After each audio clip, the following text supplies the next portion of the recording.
Shit.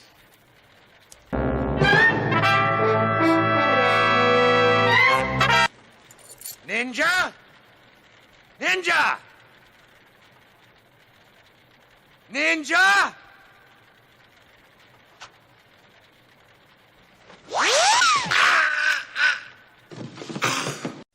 It's 11:59. Tonight's episode, That Was No Lady.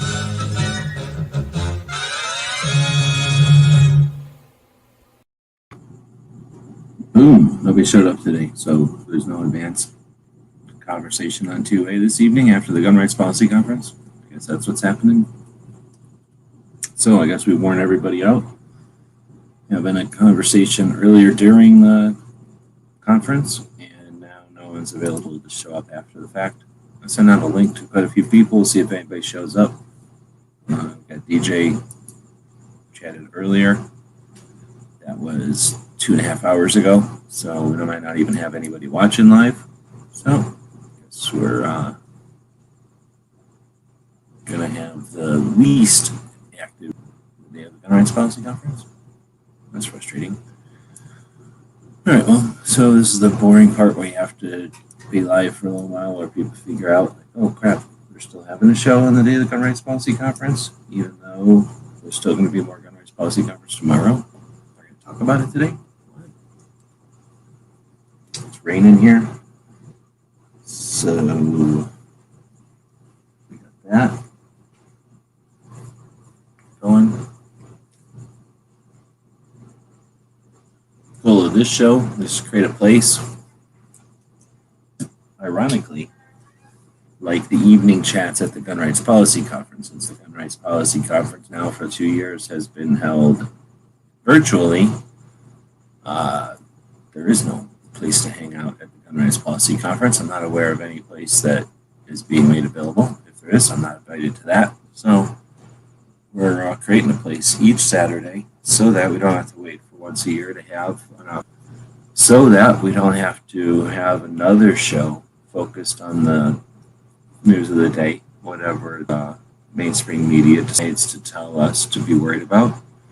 Instead, an opportunity to talk about strategy, long-term goals, big picture, 30,000 foot view of the scenario, so that we can start doing what we do in a coordinated or calculated way to have some tactic, to create some tactic. The hunters in a pack as opposed to individuals on their own destinies or journeys. We don't have to, but if it's a challenge and opportunity, that if we do figure out how to work together or share similar goals, then we create methods, methodologies, we create awareness of the situation, we create a example for others to follow in that realm, as opposed to the example we set when we don't work together, which is, we don't need to work together. We figure it out even though we're not working together. Even though the adversaries would rather we don't work together, let's just not work together. Even though it's to their benefit and to our detriment, let's not work together. Because we don't feel like it? I don't know. So, we're not going to force somebody to do nothing, so we're going to offer a resource and then spend time on developing that or allowing that to become something. But I don't really value saying stuff a bunch of times repetitively. So I watch the number of viewers go from like 3 to 5 to 3 to 5, because we're not showing them content here. We're not making them excited about what they're watching. Instead, they're monitoring to see if there's anything happening tonight, and when nothing happens, they got no reason to come back next week, which self-sufficient, self-feeding cycle that no one will show up because there's nothing happening. And when nothing happens, nobody shows up. So we have to start that cycle off the other way by doing something so that people can show up. However, it's boring sitting here saying stuff. So this will end sooner than later. It's the middle of the night for some people. It's 9 o'clock in the afternoon for some of us. And got a DJ out there from 6:30, Gunmetal from a minute ago, and Go Let My Grandpa from a minute ago. Good evening. If you have any topics, if you'd like a link, let me know. Otherwise, I'll just sit here yawning and saying stuff so that we fill air, so that the logarithms will tell everybody that we're live. Let's see what the internet says about who is available. It says Elko is live right now. Go to the chat.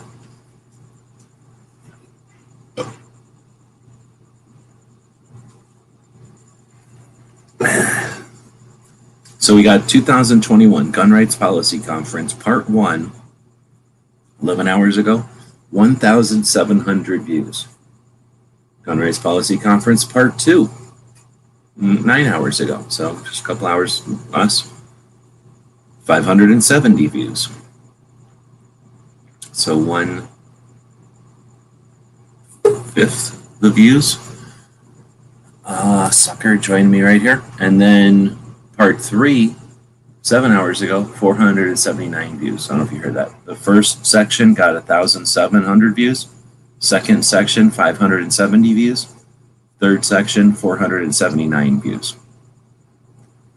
I'm guessing most of those were, all happening. So that's YouTube? No, that was the Gun Rights Policy Conference, yeah. But the 3 parts of it on YouTube. On YouTube, okay. I didn't have to look on Facebook. If I look on Facebook, it'll tell me views and hits and all that publicly.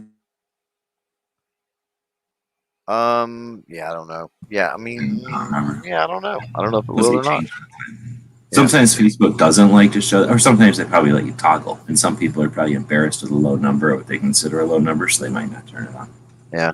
So with views, here's the thing with views. 1,000, you kind of think that's a lot, right? But so watching it in replay, here's the bad thing about doing it the way they did it. Is that it's not necessarily going to pick up in a replay for like nearly 24 hours, right? If it ever hits a stride in replay, and I'm talking about as far as being served up by YouTube organically, right? It's going to be probably about a 24-hour delay. That's the bad thing if you live stream, do a premiere, do anything that's got a chat and stuff, right? Anything that's got real-time components. So that's going to suck. But with a premiere, I don't know if they went live and did it, or is it a premiere? It's a premiere, right?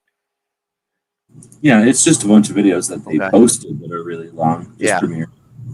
So here's the thing with a premiere is how many people came in and out over the course of however long they are. And so how many of those are being counted more than once, right? It's the other thing you got to consider.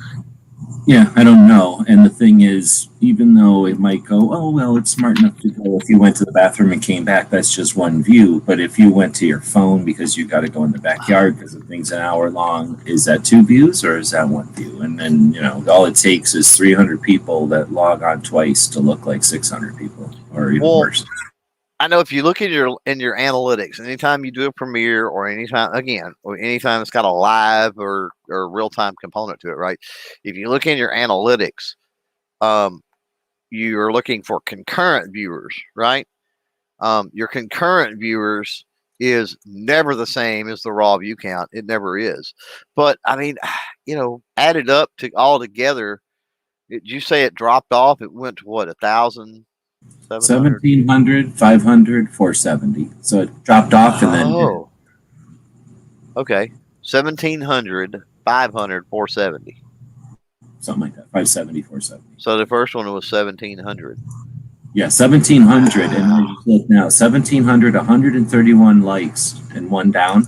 And then the second one, 570, 66 likes, 1 down. And then the third one, 470, 66 likes. They didn't even bother coming to that one to thumb it down. So you got about 60 people that paid attention by giving it a like. You got about 500 people that just gave it some love, and then 1,700 curious. Mm-hmm. So what are the comments like? Just curious. 11 comments on the first one, 7 comments on part 2, and 12 comments on part 3. Now, 3 of the comments on part 3 are me. 2 comments on part 7 or 7 are mine, and it's because as I was going through, like on the one, I linked to crime prevention research where Nikki Gozer and John Lott both hang out, and then I linked to Nikki's blog. Then I linked to Masad Ayub. So I was clicking links. So tell me, we got 1, 2, 3 so far. What are the links? How long are they? 1, 2, and 3. All right. So one was an hour and 13. Okay. 2 was an hour. 3 least viewed 2 hours and 36 minutes. That's so why. hour 2:36. That's why. Yeah. Well, and topic wise, number 1, right? The first one. I accidentally clicked on John Rich. The first one was introduction, invocation, history, right? And plus it was part 1. Second one, outreach with Tony, Robin, Rick, Derek, and Nikki, and then gun culture, which I missed that part. And then the third one, I think that's when we were doing our show. And then the third one was public safety media. And media was AWR Hawkins, Beth Bauman, Manasuffico, Beth Alcazar, Don Irving, Mike Pedorowski, Stephen Gudorowski, Cam Edwards, Lee Williams, and Mark Walters. And I would say, without pointing fingers, 1, 2, 3, 4, 5, 6, 7 of those people do the exact same speech every single year. So those, are things where I think most people who are looking at either go, oh, I can't wait to hear the same thing again, or, oh, it's the same thing again. Goodbye. And they're media people also that are not new media people, right? They're not the old media people. They're not the savvy new wave. So who wants to watch that, right? So I mean, if again, I think that you could really beef that up if they present it in a way that was similar to new media. So yeah, it makes sense. People are going to jump in regardless of topic. I mean, people are going to stick around for the first episode, but then it's gonna fall off. It's gonna wane over time. So, that begs the question: would it be better if it was they're doing this premiere, right? Would it be better if it was a week-long multi-night event rather than bam, bam, bam, all on one day? What if they took Monday, Tuesday, Wednesday, Thursday, Friday, and they set an hour aside for each day and did it? Would that be better? Personally, they would only be able to accomplish that if there was the reach and the interest and they were able. So I'm going to say it's too big a leap for them yet. But if they were to start this thing off like a massive rock star event, and at the end of it, people were like holding lighters, Second Amendment lighters, right, shooting off 22s into the air or something and saying, more, let's do this for 3 days next year, right? Like, we got to hear more. Then, yes. But right off the bat, I think it would be too big a ask. But yeah. I'd love it. I think it'd be great. I'd like to see more and more and more. So anyway, Walt joined us. So yeah, you were trying to chat stuff in the chat, and that was tough. We were just chatting about the kind of the juices and shit metrics that we can see from the outside, kind of comparing it. Just because I was looking for something to start, but where do you want to dig in? I was just gonna, yeah, dude. It's been a while. I've been pretty preoccupied with school and stuff, so I've been a little slower recently, but. Yeah, I guess my question would be like, it sounded like as you guys were listening, and I caught your stream for a couple hours, but I didn't catch the actual conference. What was like the substantive content that was covered by the conference? Like, what were they going into? It was like, hey, we're going to have you on. What are you going to talk about? I don't think it was like, hey, we're going to have you on, and your part of the puzzle is this. Or your contribution to the overall goal is this. Instead, it was like, hey, we're going to have you on same thing again this year? Question mark. Should we pencil you in for the same speech as always? It was just kind of shotgun as far as I could tell. Everybody has what they think is important or whatever. And in the old days, it was sort of sit rep. Here's what we did. Here's what we think. Here's what we need. But it wasn't like that as much as like, hey, we've never met before. Here's what we do for a living. Like, here's our gig. Here's our angle. So it was a little... read from a script over and over and over. Mm-hmm. But I mean, I say that and I didn't listen to as much as you guys see me ignoring a bunch of it.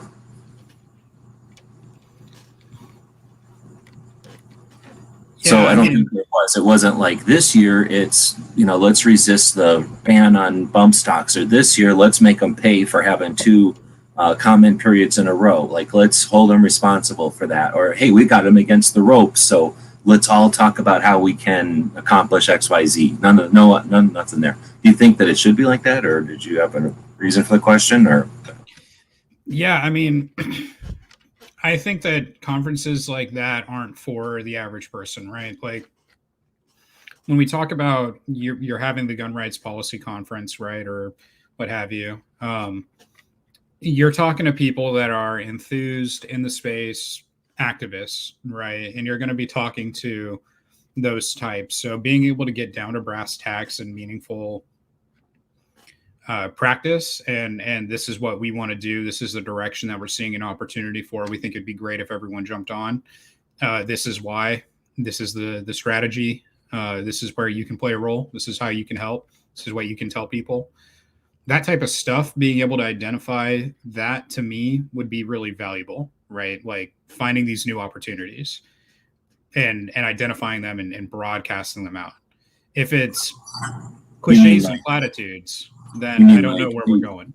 Like, hey, we're an organization and we know that people are 3D printing. We're an organization and we know that people are standing up for rights of those that recently entered the countries or something. Like, these are these positions that you may not have known of, and here's the people that are working on them.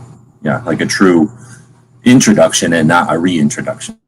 Right, because like we're in the same camp for whatever reasons, right? So like we're all here saying, hey, there's stuff going on with firearms that we appreciate, we value, we want to keep this moving. We think that you having the right to keep and bear arms is great, it's fantastic. We may disagree on exactly what that means. We may disagree on all this other stuff, but we're here now. We've agreed to move. We're seeing that there's a place to go, right? So we have that, and then, okay, well, where can we move? Oh, okay, well, hey, here's where gun rights are at for immigrants. Hey, this is where gun rights are at for nonviolent felons, and here's the cases that are moving here, right? Here's where gun rights are at on the bump stock issue. Here's where gun rights are at on this issue with the military court, right? Whatever it is, right? And you can go through all those little things, show all these different places, and then be like, hey, here's how you can get people plugged in and supporting it. Here's where you should be checking for updates on this information. So it's not just go to our site. It's like, hey, here's where the news is getting published from. So you can follow it on your own, do your own activism and journalism, check our sources, help us do a better job. Whatever it is, it seems to me like that would be a more practical value than just kind of rallying the troops and saying, hey guys, yeah, we all like guns. We all like the Second Amendment. To me, that doesn't really tell me anything, It's just like, yeah, sure. Like, granted, now what? Yeah, I get way more frustrated than that. Because it's not just, if you're just watching something online and you're like, oh, that was disappointing, or I choose not to watch that again. That's one thing if it's just it's nothing as a video, right? But if it's like, hey, this is the only opportunity that we as a unit, as a community, decide it's worth getting together for a once, or the one time a year we get together, and then it's not inspiring or amazing or something that you can't wait for it to happen again, then we got way too much opportunities, like 365 opportunities to do other things. Then what's the point here? I don't know if Clover wanted to point out that Jeff is saying out there, the real value of the GRPC has been the networking and some idea sharing.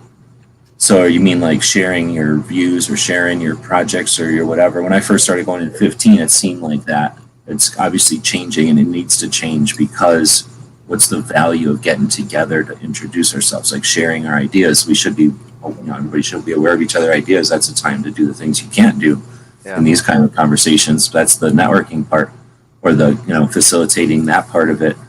Yep. Go ahead. Well, that was part of when, we had Rolo on earlier. What I was trying to get across with the technology we've got, as far as networking and sharing ideas. I got Jeff's phone number. You probably do too. He's got mine, blah, blah, blah, blah. Why can't we network and share ideas? Why does it require us all going to a convention somewhere to be able to do that? We should be doing that all the time.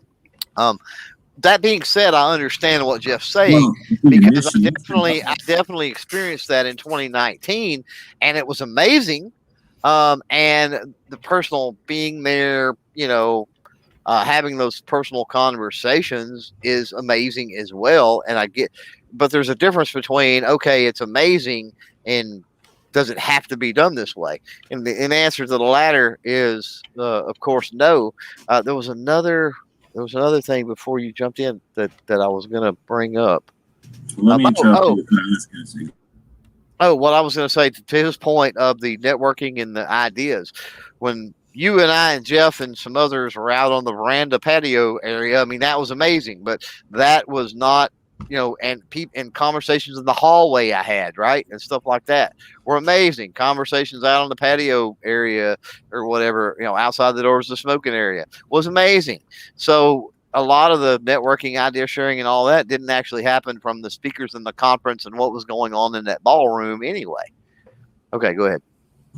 No, I think that's what he means too. Is that I mean, anybody can watch a conversation. There's no need for it all to get together for that, unless we're doing some sort of thing where we hold hands and magic happens or something like during the presentation. There's no need to be there. But no, it's that getting in the hallway. And I guess my thing is, if you know somebody, or you got like an idea or agenda or something, a project, you can make a call and have a conversation with 12 specific individuals. But what you're talking about is after on Friday or after on Saturday or after on Friday, maybe there's this opportunity where everybody gets fed. And if they want to drink, they drink. And we've all been sitting around listening to stuff for like 8 hours and, having all kinds of inspiration and ideas, and we're creative and we're thinking about their juices are flowing, juices are flowing. And for a long time there that evening on Saturday, everybody's just kind of hanging around the motel, moseying and chatting. And the magic there is where 2 people or 3 people might be actually having a conversation because they know each other or something, or, just had a question and they're answering it. But it's those 3 or 4 people that are just standing there kind of nibbling on a sandwich and watching, sort of like the people that participate in a live conversation and chat, but you don't have to have no equipment and they're there. So yeah, it's very small, but it's really magic. That's the chemistry, is when you can have a conversation and other people are there. And then, unlike the technological burden, or what's the word, threshold that you have to have online to be able to say, oh, I don't agree with whatever that dude's saying right now, I'm going to interrupt them and say my point. In real life, somebody can get the cojones to go, oh, I'm going to just step one step forward and go, wait a minute, what about what if? And then that blowhard who's blah, blah, blah, and never gets challenged, now thinks, oh, snap, I never thought about that before. Now I got another thing to bloviate about. But, there's that sporadic conversation, or what's the word, like the piece of conversation that could never happen with tech, and then the way that people can overhear and just be aware of the conversations. And then because all that's happening, I think stuff anyway, that gets creative juices happening that you're just not going to get online, at least in my experience. So that's the part where I value, and getting people together. It's sort of like chemistry, or I don't know what the right word is. It's like you got to have all the ingredients, you got to mix them, and then you got to give them time. Maybe it's like baking or something. You got to see if the magic happens, and it's not guaranteed to happen or anything. But then on top of that, and you've been to places now, there's a certain amount of having to pay to get somewhere, to put the effort into it. And not so much that like you have to pay as a threshold, like you got to be this rich to do it, but just there's more significance to something when you didn't just click on a computer and clear 2 hours out of your schedule, but instead clear 2 days out of your schedule. You traveled somewhere, you're in a hotel, you're getting up, you're doing something deliberately. Like 100% of our attention is on gun rights policy for a weekend. And like we put some effort into that. And that's something that gets a level of respect that like, or, I don't know if respect's the right word, but you know what I mean? Like a level of where we're all on just a different plane than like, I'm sitting here in a robe and somebody else is sitting there in a tuxedo and somebody else is sitting there in jogging shorts. It's just, we're all just participating, but it isn't the same as being there. And I don't think everybody needs to be there, but I certainly think being there shouldn't end. And then if anything, it should be amplified or enhanced dramatically with online participation where, on a voluntary basis. It shouldn't be like Real World or some sort of weird reality show where everybody's got a camera on their head, but to have places where people can be online and just have some next level interactivity for the people that really dig it and enjoy it. Watch these people that do Instagram live. They really dig what we can do live. They're just too scared to do it on YouTube, where we can actually do it, with 11 people now easily with StreamYard. But can you imagine having like a StreamYard where audiences is really part of the gun rights policy conference, and if somebody wanted to, they could sit there for 10 minutes and real-time questions and anyhow. So I'm bloviating at this point. No, Yeah, hey, how's it going, guys? No, I mean I agree, and I think that's what there's such gRPC. Last year it was that way. This year it's that way online. It's so static, right? And so it'd be interesting to see retention rates and a lot of other stuff. Um, so what are the challenges and this is something that we've talked about this for months, if not years. We've talked about the idea of the multiple thing, and I know I was hit back with, oh, you got to do both. You got to do online and you got to do well. If you got the same people trying to do online, it's trying to coordinate the in person, and then the in person requires a bunch of money and travel and a bunch of other things. I don't know why you can't break it up and break it out and say, like, okay, here's where we're going to all get together. And it's more of a powwow, bang the drums, as Jeff is talking about out there too, share the ideas, network personally. And then bam, here's where we take everybody and we key in on a specific theme and we throw that into the online world, right? And then we draw attention like, okay, if you must be looking, that'd be the ending of the thing or whatever is you go, oh, if you enjoyed this, blah, blah, blah, blah. And, what we presented with the firearm community and the Second Amendment, how it can apply to you and this, that, and the other, we'll be doing, we're organizing the live event. So be, looking for that, coming soon, blah, blah, blah, blah, blah. And then, it's a draw. The people that can afford, that did get somewhat invested in the online because it's low cost, it's low risk, it checks all the boxes. You're talking Then they for say advocates or for general people interested in 2A, or like strictly for advocates that are doing projects or looking to help? no, I'm talking for everybody, right? And then if they're interested and they want to go to the, actually attend the live event, then maybe that gens up and generates even more interest for the live event, right? That they've got to travel for, they've got to do this or do that. If you just have an event that's like, okay, you got to travel for this, and you got to spend money, and you got a hotel, and you got all these different fees, and blah blah blah, you start limiting yourself right out of the gate. So why not attack the best of both worlds? But don't attack them at the same time, so you split your focus, because you've got to realize that a live event versus an online event, there's two totally different. You're talking to two totally different sets of people. The people that have spent the money, spent the time, traveled, and all that crap to come to the thing live are far more engaged than the passersby, the random people, the big net, right? That you're going to cast with the online thing. But by casting that online thing, you can potentially produce more people coming to the live. So it just makes sense. It's a 1-2 punch approach, in my opinion. Well, I mean, I hear what you're saying, I think now. But first off, you're not going to go live and then not be online also. I mean, you're going to stream it, for example, and you got everybody together, so you would take advantage of that and do some things online. But I hear what you're saying. Like, take advantage, lean into the online stuff separately, where you can really do the online stuff and take advantage of it. And then try not to do so much multitasking, perhaps, or try to split your resources and just dig into the live and quit trying to talk to the audiences both places. Just talk to that live audience with live, realizing you're going to have another opportunity to talk to an online audience.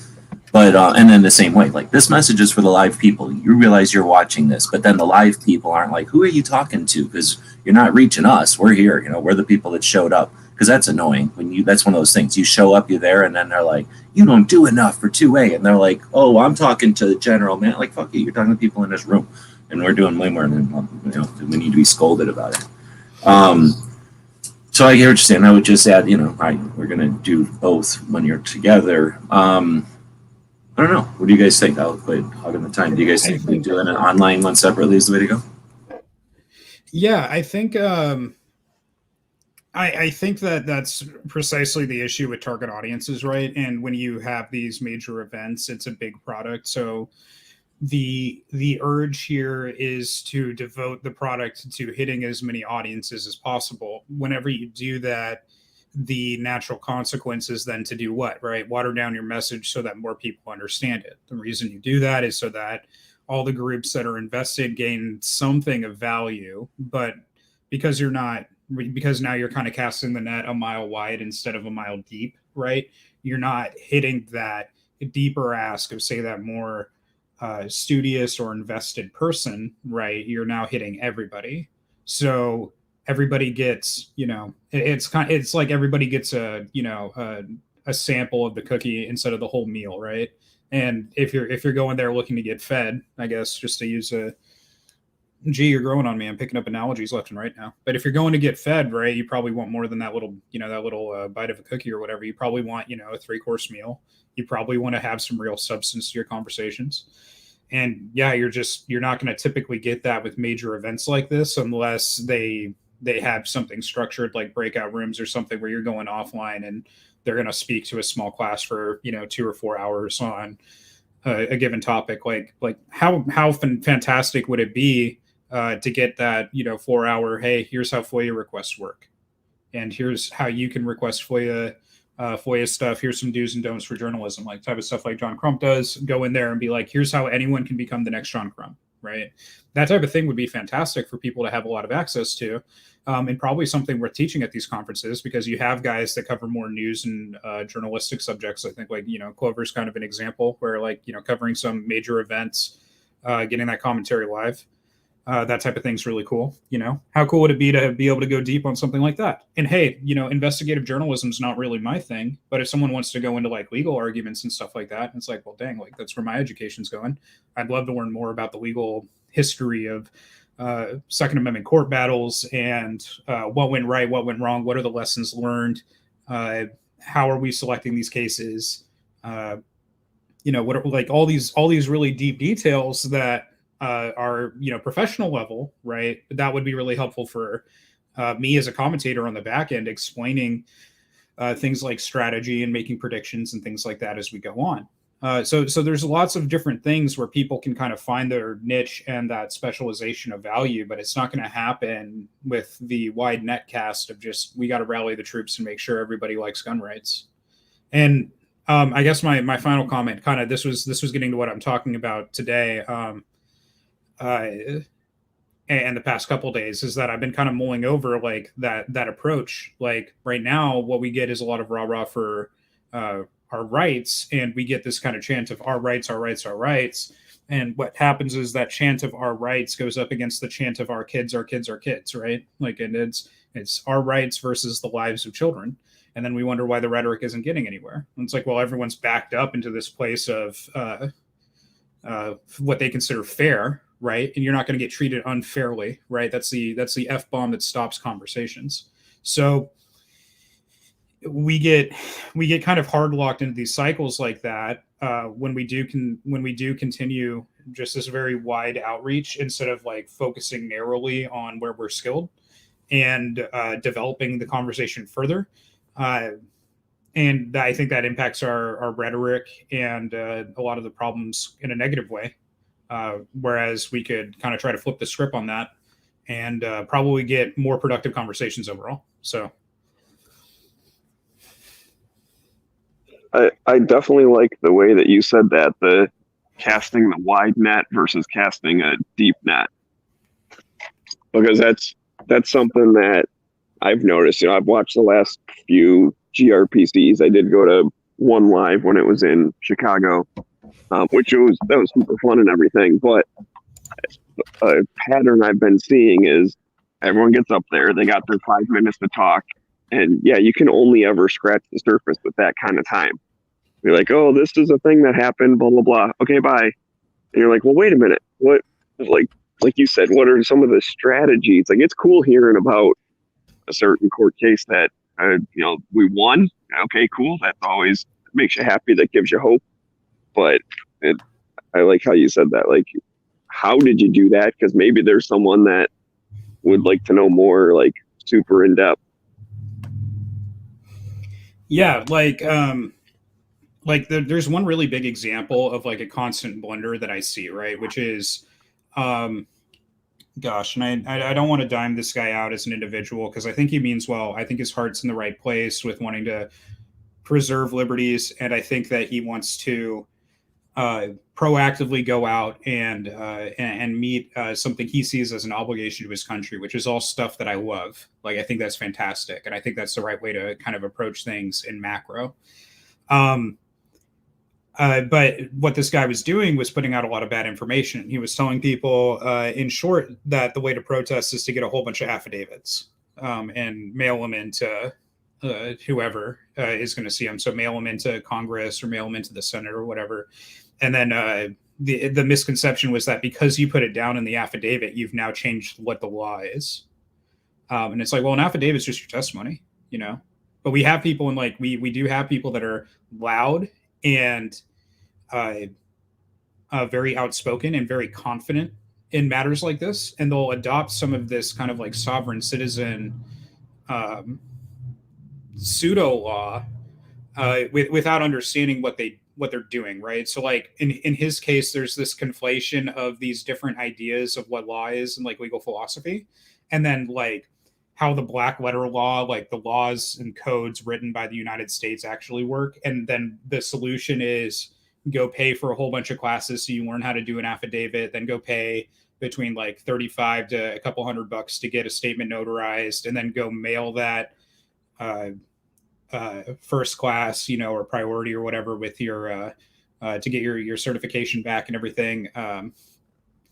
To Congress, and then sit there and wait for them to not respond because they're under no legal obligation to do. And so all you've done is written a very expensive piece of paper and put it in the mail to no avail. There's no obligation to do anything with it. But you know, they're convinced that this is a good form of protest, and they're telling other people to do it too. And it's like, hey, look, like it would be really good to have classes for people that are invested in learning stuff like that before they get off on the deep end. You know, before they get into this kind of like kooky, like strange territory with these really like big misconceptions that have been reinforced by whatever kind of echo chamber they're in, and instead to be engaging with like the real professionals that have been doing it every day and understand, hey, no, this is how you're going to get a congressman's attention. Watch this. Right. And they demonstrate how to write those emails or how to write those letters or how to show up during office hours or whatever. Right. Like, there's more practical ways, and if we can learn from each other what's working, that's always going to be preferable to just kind of taking these shots out in the ether and letting our thoughts run, you know, too wild on their own. Are you talking about here as we talk about it, or are you talking like the paying attention and the holding them to task effort running wild, just kind of being too rack shot or whatever that word is, or are you talking the actual event itself not having a direction and being too multi-direction? I'm referencing like the value of kind of like if you had these breakout workshops to engage people that were that invested, because like in the case of this individual, I don't think he had anything to do with this event, right? This kind of story that I'm telling. Well, no, I think I know what you're talking about. Something that's either extreme or weird or just maybe wrong or something. It's just not out of, you know, way out of the norm, but like in a weird way, and not necessarily destructive, but potentially just not helpful or something, you know, just kind of the outlier type of thing. Those, I think, effectively trim themselves when there's communication and open awareness, because if you think you got to do something and then do this and this, you know, you yell this and then you do this, and, you know, old wives' tale type of half joking, you know, it got out of hand. It used to be absurd, and now somebody took it for real, and, you know, it's this wives' tale. So those kind of things die not from getting yelled at every time somebody brings it up, but instead from never seeing the example anymore. And when it does come up, it's in the form of like a joke or a reference to an old time when people were dumber, you know. So people learn to not edit themselves, but learn, they become aware, and they quit doing dumb things once there's like something to be aware of, right? So yeah, if nobody ever communicates, then that's how in the individual efforts is where we see the most extreme stuff come up, because there's nothing there to give it some input to help it, right, give it more data. Yeah, the moderating influence is huge. Like Moderating. picture if someone came into looking into all this gun rights stuff on their own, and they were looking into the Second Amendment movement, and they saw Moms Demand Action and the claim that they're a pro Second Amendment organization, right?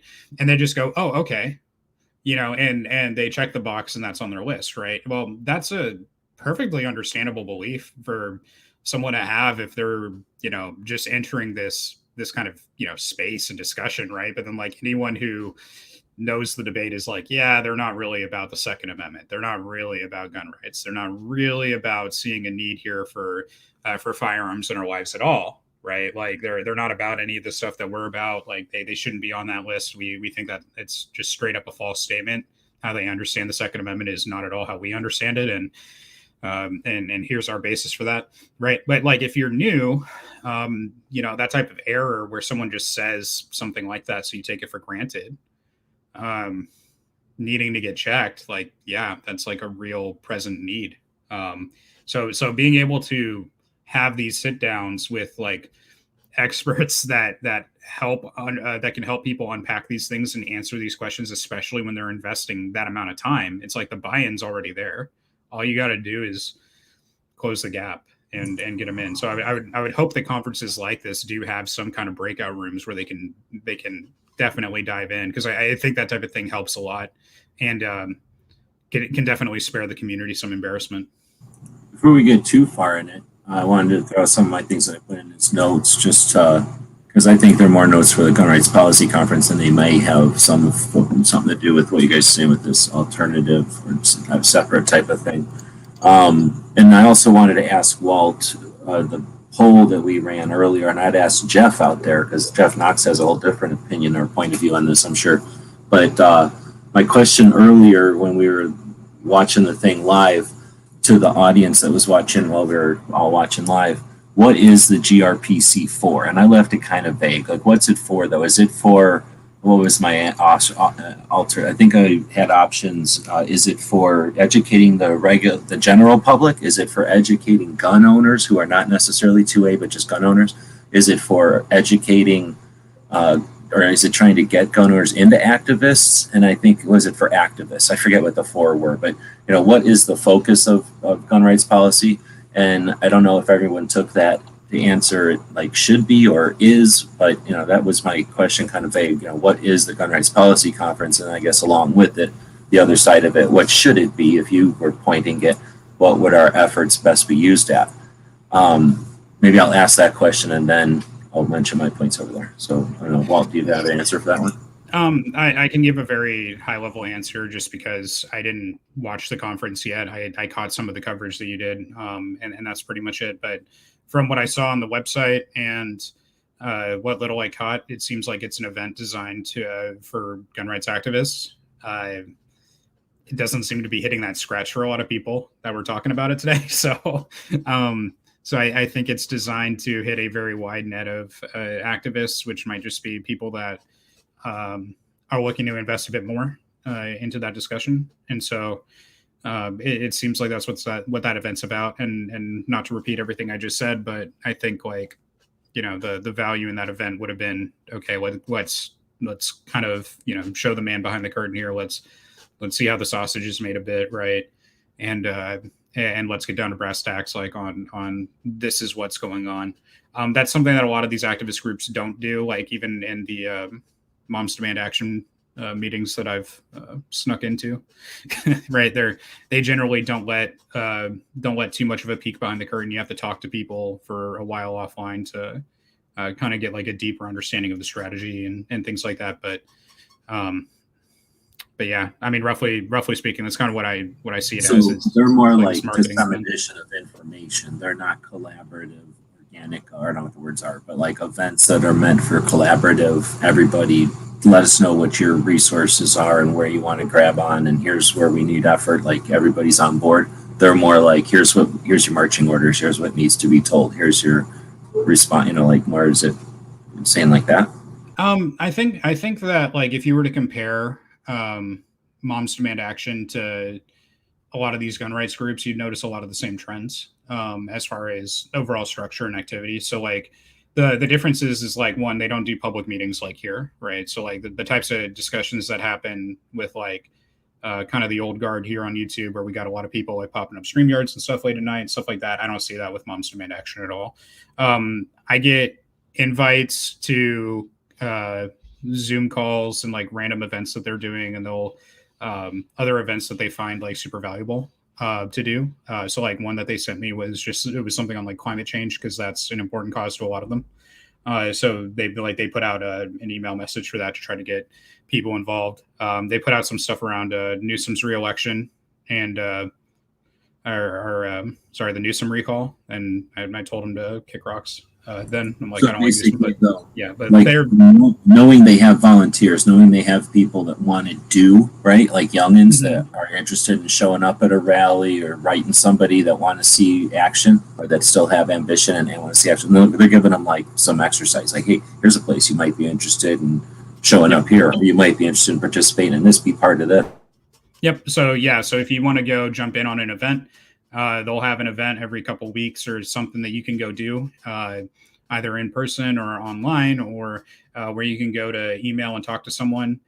Like I remember when they were putting out their stuff, when they were saying leave the ATF a comment saying that these pistol braced weapons need to be banned and stuff like that. I remember getting that communication from them. Yeah, they did a lot. They did Now, a that's lot of something stuff. that we don't have, and I don't know what that's the thing. I think Rolo was talking about that earlier, with the idea of trying to trying to have content that's 2A focused, but then overlap it or have another circle, and then that's your video game channel, or that's your food channel, or that's your other area of interest channel. And it's unapologetically also 2A, but it isn't like I shoot guns and cook tacos or whatever weird thing, right? Instead, it's like, this is my other thing, but I'm not going to hide the fact that I'm a gun owner also. And every once in a while, when I go to a gun event, I'm bringing the tacos, or I'm, reading the English thing. I'm showing up in my cosplay, whatever it is. Like I'm crossing the two streams once in a while, intersecting the worlds when it's appropriate, and I'm not being weird about it or something, but like that.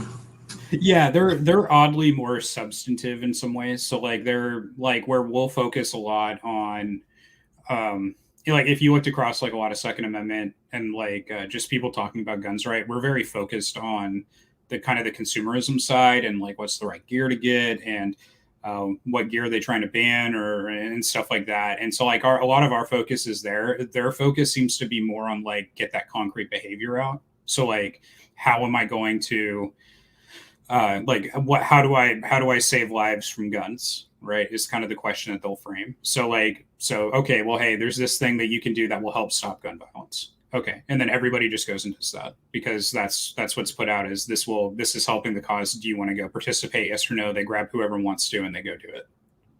And that to me is like, yeah, like for how much like arguments and evidence are lacking for a lot of their what they put out. A lot of their rhetoric is pretty bad. Their marketing focus and kind of how they address these things is very intelligent because on our end, we talk about what we don't like. We talk about how we feel about stuff. We talk about gear and what we enjoy about guns. But we're not sitting there going, what do I do? What's our next move? Right.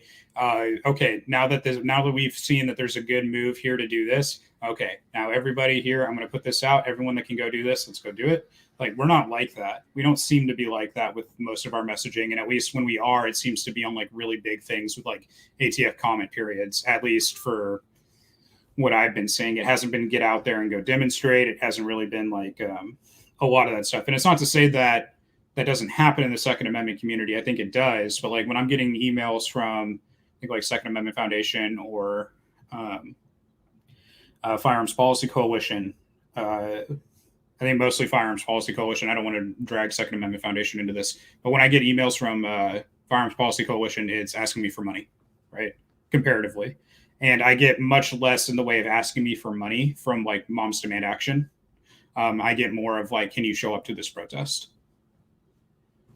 And that has nothing to do with their values, I suspect, because the way that you even frame that, it's more of an audience and who they're probably at this point, who they're fostering or whatever the word is, who they're combing their audience for. So it might be nice for them to have a bunch of old timers who sit around being like crabby and argumentative and bickering about the best strategy.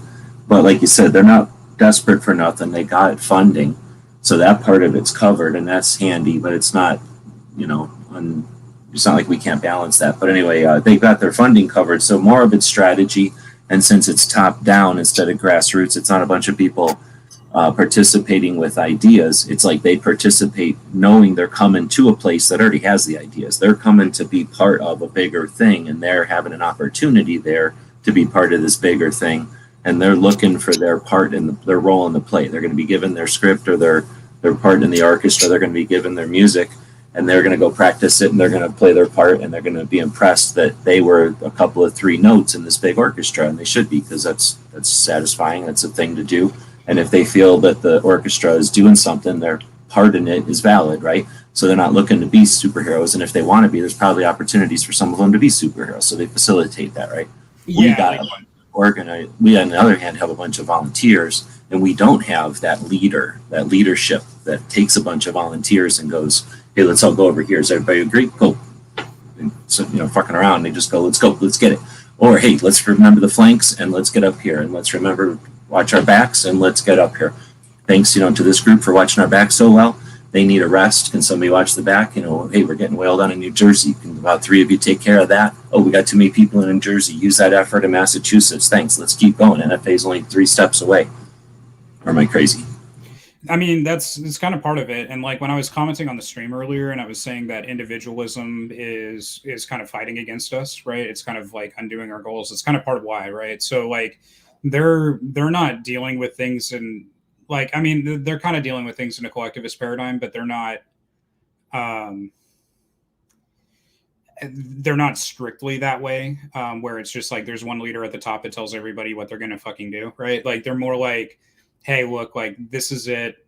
Like someone's just going to make a call. And like if individuals are off doing their own thing and it pans out, they'll get behind that effort as well. So like, for instance, if you have a mom that does a bake sale to stop gun violence or whatever, and it seems to be a successful fundraiser, and they're talking to a lot of people and getting that community attention, then they'll get behind that mom and they'll spread that effort, and they'll try to get other people to do that as well because they see that value there, right?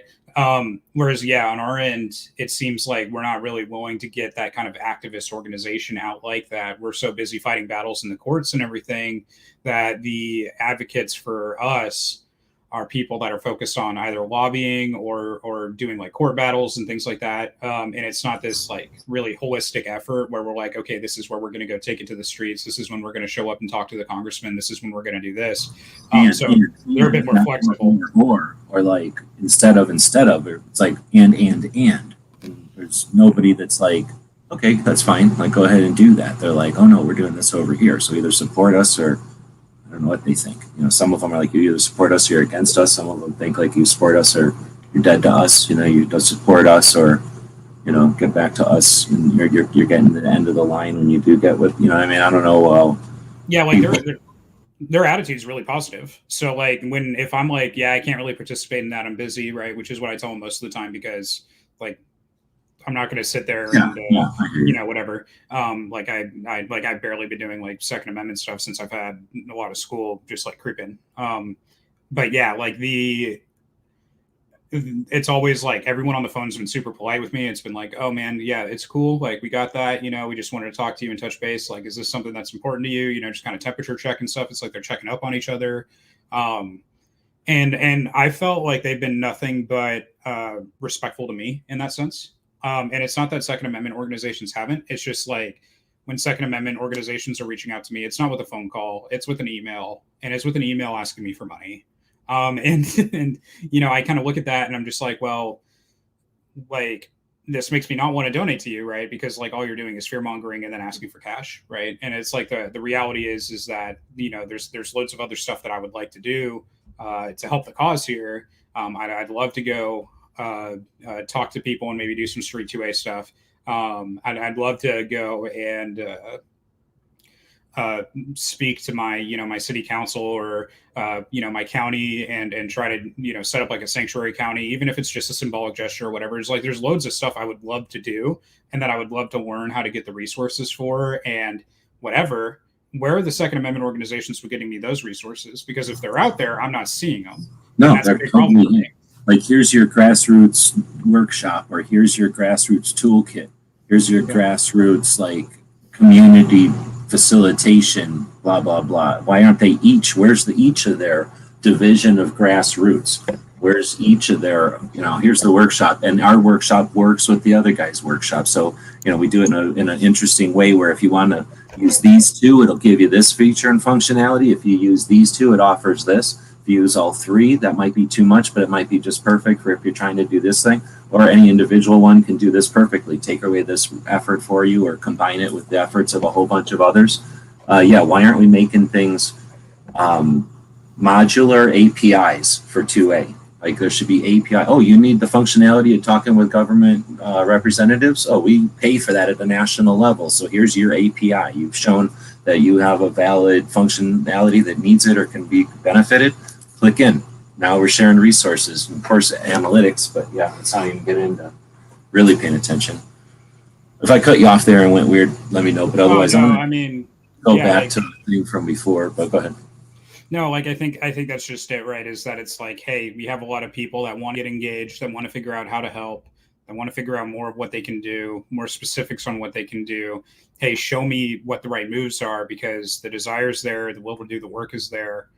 I just need to get pointed in the right direction. And and that's so many of us, I think, in this space, a lot of us younger guys too. So it's like, yeah, like I'd love to go make some waves, where can I start? And so that's where none, like no one's reaching out. Like I don't get like, it's like, I don't get FPC talking to me. I don't get, Second Amendment Foundation like hitting me up and like, hey, well, you're talking about a lot of these issues in Northern California. We'd love to help you out. We'd love to show you how you can like, speak in this way and this way and this way. It's like, I'm not seeing a value prop get presented to me. So it's like, why would I interact with you? It's like, go look in that closet where we keep that stuff, or like go talk to those kids who've also asked us about that. They're not even doing that basic, easy ass filtering organization and resource, which they could totally do because they're getting asked 100,000 times, how can I help in so-and-so county? What can I do with my airplane? I got ability to print for you. Like, they're taking the ones they want and they're leaving the rest of it to go rot in the vine. And it doesn't need to be, and it's just because they're not wondering about what the other people can do.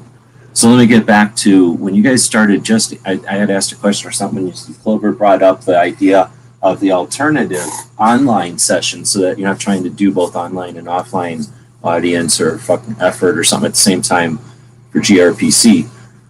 And one of my frustrations is that, and this has been this year's frustration, so I'm still developing how to get it out. But the idea that as Second Amendment advocates, as gun owners, you figure out you're a gun owner, and then you're like, oh, I like it, and then you're like, oh, well, it's Second Amendment advocacy, that's different. That's a second layer. That's a different flavor.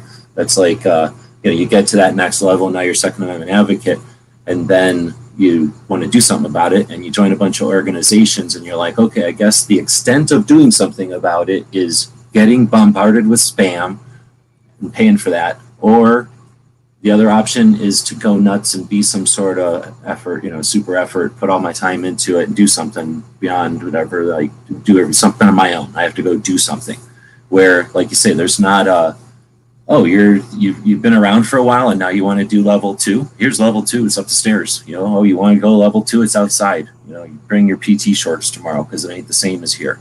Oh, you want to do level 2? Oh, where are your resources? Fill out this form and then we'll figure out what's your best match. What do you got available? Like, you got time, or do you got money, or you got both? Roll up your sleeves. Let's go. So if the Gun Rights Policy Conference offered in-person and online, I'm not going to fix it on that side, but if they offered something, outbreak, or what would you call them? Some outbreak sessions or rooms. Yeah, like breakout sessions or breakout rooms. Hey, you've been to 4 of them now? All right. Well, you don't need to hear the same people, because unfortunately it's the same people saying the same thing year after year after year after year. It's boring as shit. Like, very few of them say anything new, and they don't bring new people in. Unfortunately, we'll talk about that, I guess, separately. But so let's bring these breakout rooms, and let's get you. Do you want to gather? Do you want to, whatever the skill sets are, or whatever the needs are, have these rooms, right?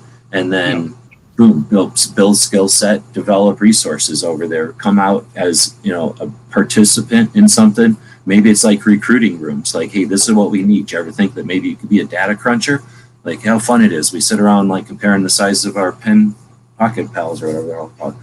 So that then one thing that, again, I believe is frustrating, and I found something on the Johnny Roland shooting show the other day that was amazing. It was Larry Pratt hanging out with Johnny Roland in 1991, sitting on a fence shooting guns in Johnny Roland's backyard, and Pratt lays it down. Here's what Gun Owners of America does. We lobby for gun laws or gun things, right? We lobby.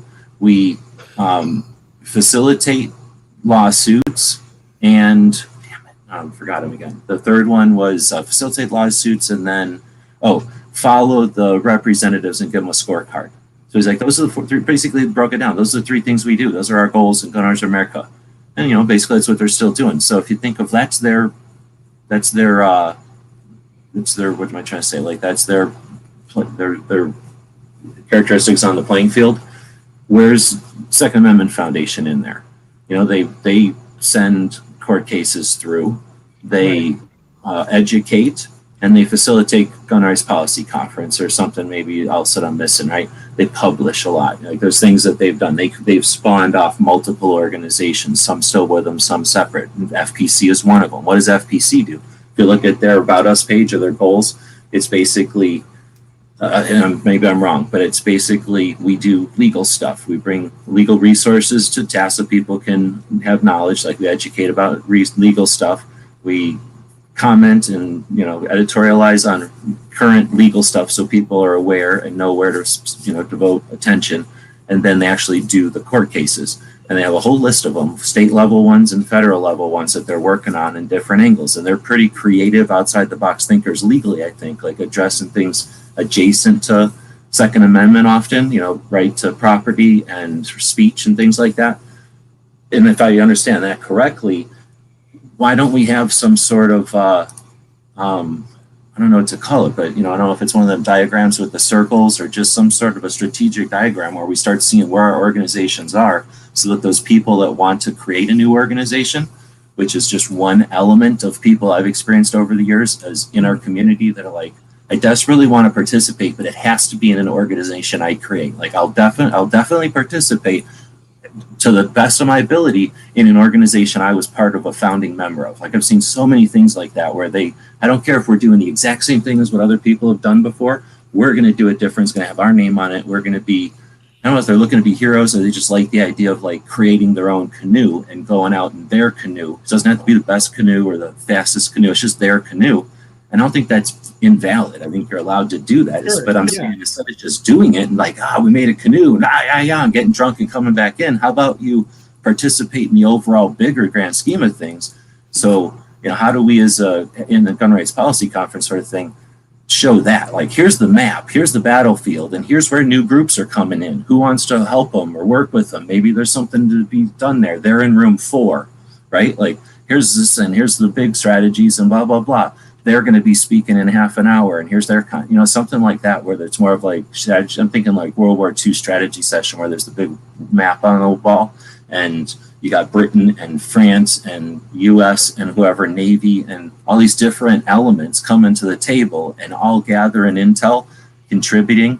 And here's something else. I'm just going to throw this out there because of Jeff is out there, and I don't know if you were listening before, but when we had Locked and Loaded was on, and I don't know if both of them were there, but Rolo was in here. I had brought up to him and Clover, and this blew Clover's mind so bad that he had to leave, right? But what about blockchaining 2A? What about creating a logarithm of 2A that keeps advocacy going in a positive direction, removing the NFA and individual liberty, and then plug that in like in a Isaac Asimov Foundation type of way where you're like, here's the 2A logarithm. As long as everybody basically applies to these general rules, we can't lose. And now we don't have an individual or some paradigm running the game or some weird tradition. Now we have a function that's going to be difficult to screw with. I mean, there's 2 responses I would have to that. So the first one is I think there's a potential objection from who was it? I don't want to say Heidegger. It might be there's a bit of Marx in this objection here, which I know is going to scare chat, but let me get it out. So the idea is, right, there's it's a very abstract kind of take on like alienation as a concept. But basically, right, like one of the big things that happens that makes people feel like shit when they work for these big organizations, companies, whatever, right, is they start to feel like a number. And I think this is something that we've all experienced. You start to feel very distant from what you're doing because you're alienated from the results, you're alienated from the process, you're alienated from controlling and benefiting from a lot of these outcomes and all this type of stuff. So So that's not good, because when that happens to you, you feel like you feel your soul kind of dying, right, deep down. And that's something that we experience. So then there's this other side of it, which is when you pawn off a lot of these tasks over to technology broadly, right? And you remove those human decision making factors, the very factors that make it meaningful. Now you have just this kind of automated thing that's alienated you from the meaningful, like, ethical decision making, right? And that may or may not be what you really want at the end of the day. You may want to feel like you're really personally involved and that you're really making a choice here as to what you're doing. And it can feel pretty bad to not have that choice, right? And it also may be something where, like we just can't really calculate, hey, here's the best move for us. The second point would be, why wouldn't opposition do that? So, like, I can guarantee you that a Bloomberg organization has access to some pretty good data on their numbers, their retention, their tracking. They have teams of policy advisors and things like that, right? That are going to be sitting there on the opposite side, being like, well, this is how we're going to play out the game to certain victory as well. And they're probably doing that right now. So if that's the case, where we have these two kind of observer things looking at each other, I guess the question would be, would we want to just be a computer kind of fighting another computer? Would we want to take the soul out of it? Or would we want to be the ones that have the soul, that are the wild card, that is the unpredictable, that presents that problem of kind of choice, and does that give us an edge at the end of the day? And that might be like an ethical question of the use of the tool like that. But that's kind of where my mind goes with that first inquiry, as far as like trying to get something where it's not given to you by an individual, but it's just kind of given to you by some kind of logical like process that's going to spit out and say, here, set of rules or like a process. It seems like the human element's what we're trying to preserve here, and this is that kind of like that individualism coming back to bite us, because it's always going to be. I think that paradigm is fundamentally the thorn in our side. So like the issue is that we get to the most value in our conversations when we stop invoking the individual and we start talking about like the individual's rights or how we want to be treated and stuff like that. Like when we stop that and we begin saying, what do I do? That seems to be where all the value comes from in these conversations. It seems to be where all the headway is made. And that's been my push recently, is like, I want to really flesh out that angle, because I think it's, I think you can make the Second Amendment arguments work without, this is going to piss off chat too. I think you can make Second Amendment arguments work without needing to believe rights exist. Which is fantastic in my view. So like if we're demonstrating that we have a duty, we have duties to perform, and they just necessarily require firearms. They're entailed with that, like with our duties to our nation, to our community, to ourselves. If we're able to get through all of these points, and we establish that we have duties to do, like, trying to take our guns at that point is like trying to take a hose away from a firefighter. Just like it stops making any kind of sense. Well, but that implies some sort of like, I don't know if it's logic or some sort of like effort on the other person's behalf to give a crap enough. Because I think there you can find places where they're like, oh, go police without the tools to police, like Europe or something, like go fight crime without guns. Yeah. So this is the question, right? Like, would you ever say that to an American police officer and like, make sense? And I don't think anyone's telling our police officers in any credible way, oh yeah, you just shouldn't have a gun, to police. Like, let the criminal shoot you. That's a very fringe position, right? Like, when we're talking about this, it's more like you may have other obligations. So like the obligations may not be like, oh, I need to be militiaman in my community. Like, sure, that could be one of them. Like, I'm not dismissing that. But like, it could be, I want to teach my children discipline and respect, and a great way to do that is with a firearm. Or I want to give someone something that they can practice and get really good at, because there's value in that, right? There's an ethical obligation to practice a craft and to be good at it, right? And so for that reason, we're choosing firearms. all of these things seem justifiable. They seem really good. And when I talk to most gun owners and I say, hey, look, right, like, let's talk about if your neighbor had a home invasion, right? And they ran out of their house screaming and panicking. Like, would you take them into your house and like protect them, right? The answer seems to be for most of them, they're like, yeah, I got my guns, I'm good to go. Like I'm the reason I have my guns is for stuff like this. So, they're going to be safe. I'm going to do what I can, right? And it seems like when we approach things in this duty sense, right? And it's like, hey man, like I've got guns to protect you and my family and myself, and I have them for all these things, and it's just like that's how the world is. This is where we're at. So for things like that, it's just like, yeah, like the right to keep and bear arms, like it's trivial. Obviously, we need that in order to accomplish these responsibilities for each other. So, like the question isn't do I have a right? The question is like, what does that mean? What do I do with it? What ought I do with it? Right? And that to me seems to be a more productive conversation broadly, because then we can say, one, how should I even approach talking to other people about that? Because I don't have to approach with the right first. I approach with my obligation first. Hey, I see you as a member of the community that's valuable. I see you as an individual that's valuable. I see that there's obligations that I have to you, right? How can I help you? And it's uncomfortable for the uppercase liberal, like that founding father type, that John Stuart Mill type, I think, to hear that they have ethical obligations to others sometimes, like in our contemporary sense, because we don't like being told in libertarian land, like you have obligations, right? If you have expectations of others, like if you truly think like, oh, I can just float around not interacting, then that's ridiculous. That's not true. But right, if you've got expectations of others to leave you alone, then you got to leave them alone. Yeah, so this is kind of the new angle that I'm trying to pursue more, because it's like I don't care with this angle if the right is a quote unquote natural right or a product of a social contract or just how we understand ethics. It's just like a powerful concept we kind of talk about and it doesn't really exist or whatever. Like I don't care at this level. It's just like, the reason that I have a gun is, kind of the same reason a firefighter has a hose, right?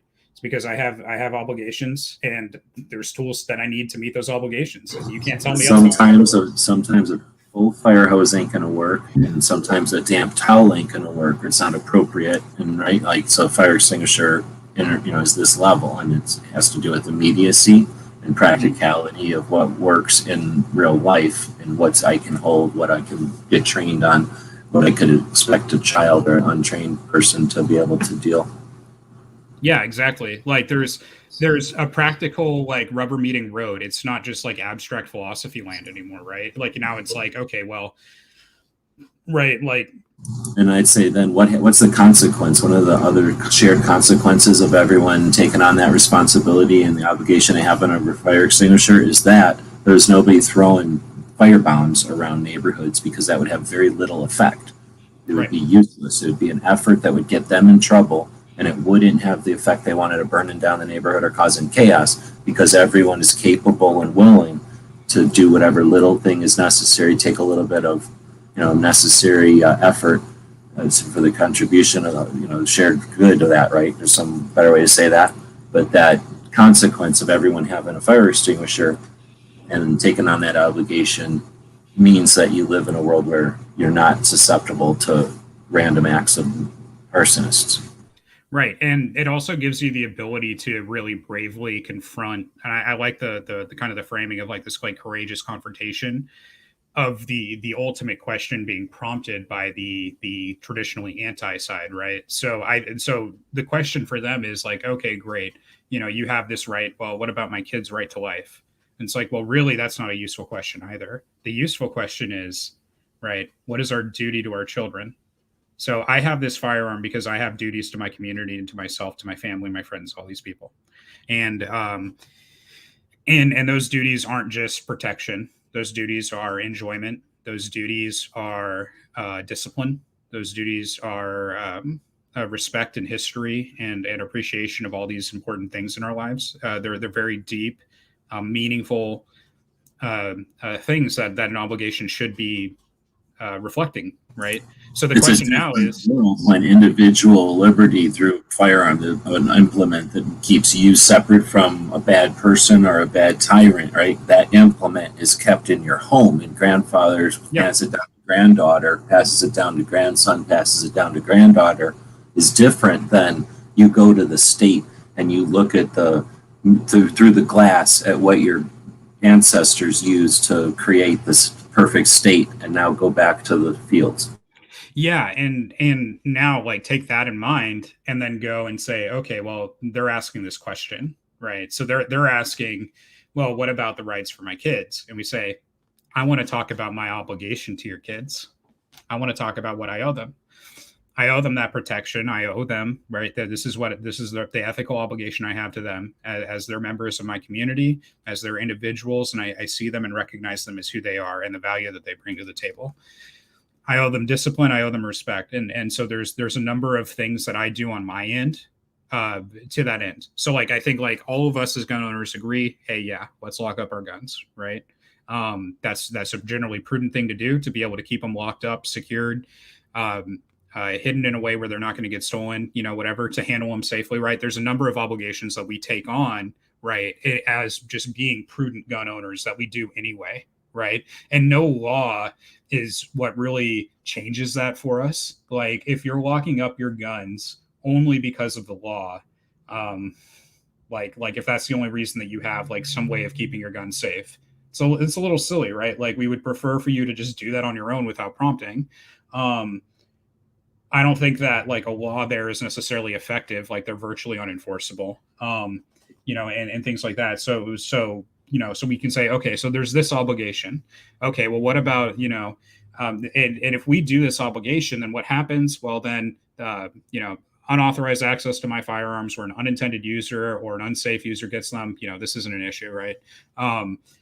Things like that. So like we start to solve these problems with these things. So like what else are our obligations? Well, we have obligations to the mental health of our community and everything as well, because we know that those create issues here where these things happen. So what do? We engage people aggressively with these resources, right? We get them the help that they need. We support members of our community. We see that maybe bullied kids have these problems too. We see that maybe like these other people have these problems too. So what we do is we don't be assholes to people, right? We treat them with respect and decency and kindness and whatever, right? And so like we can go into all of these obligations, but now we're having like a powerful moving conversation about like, this is what I'm going to go do in the world.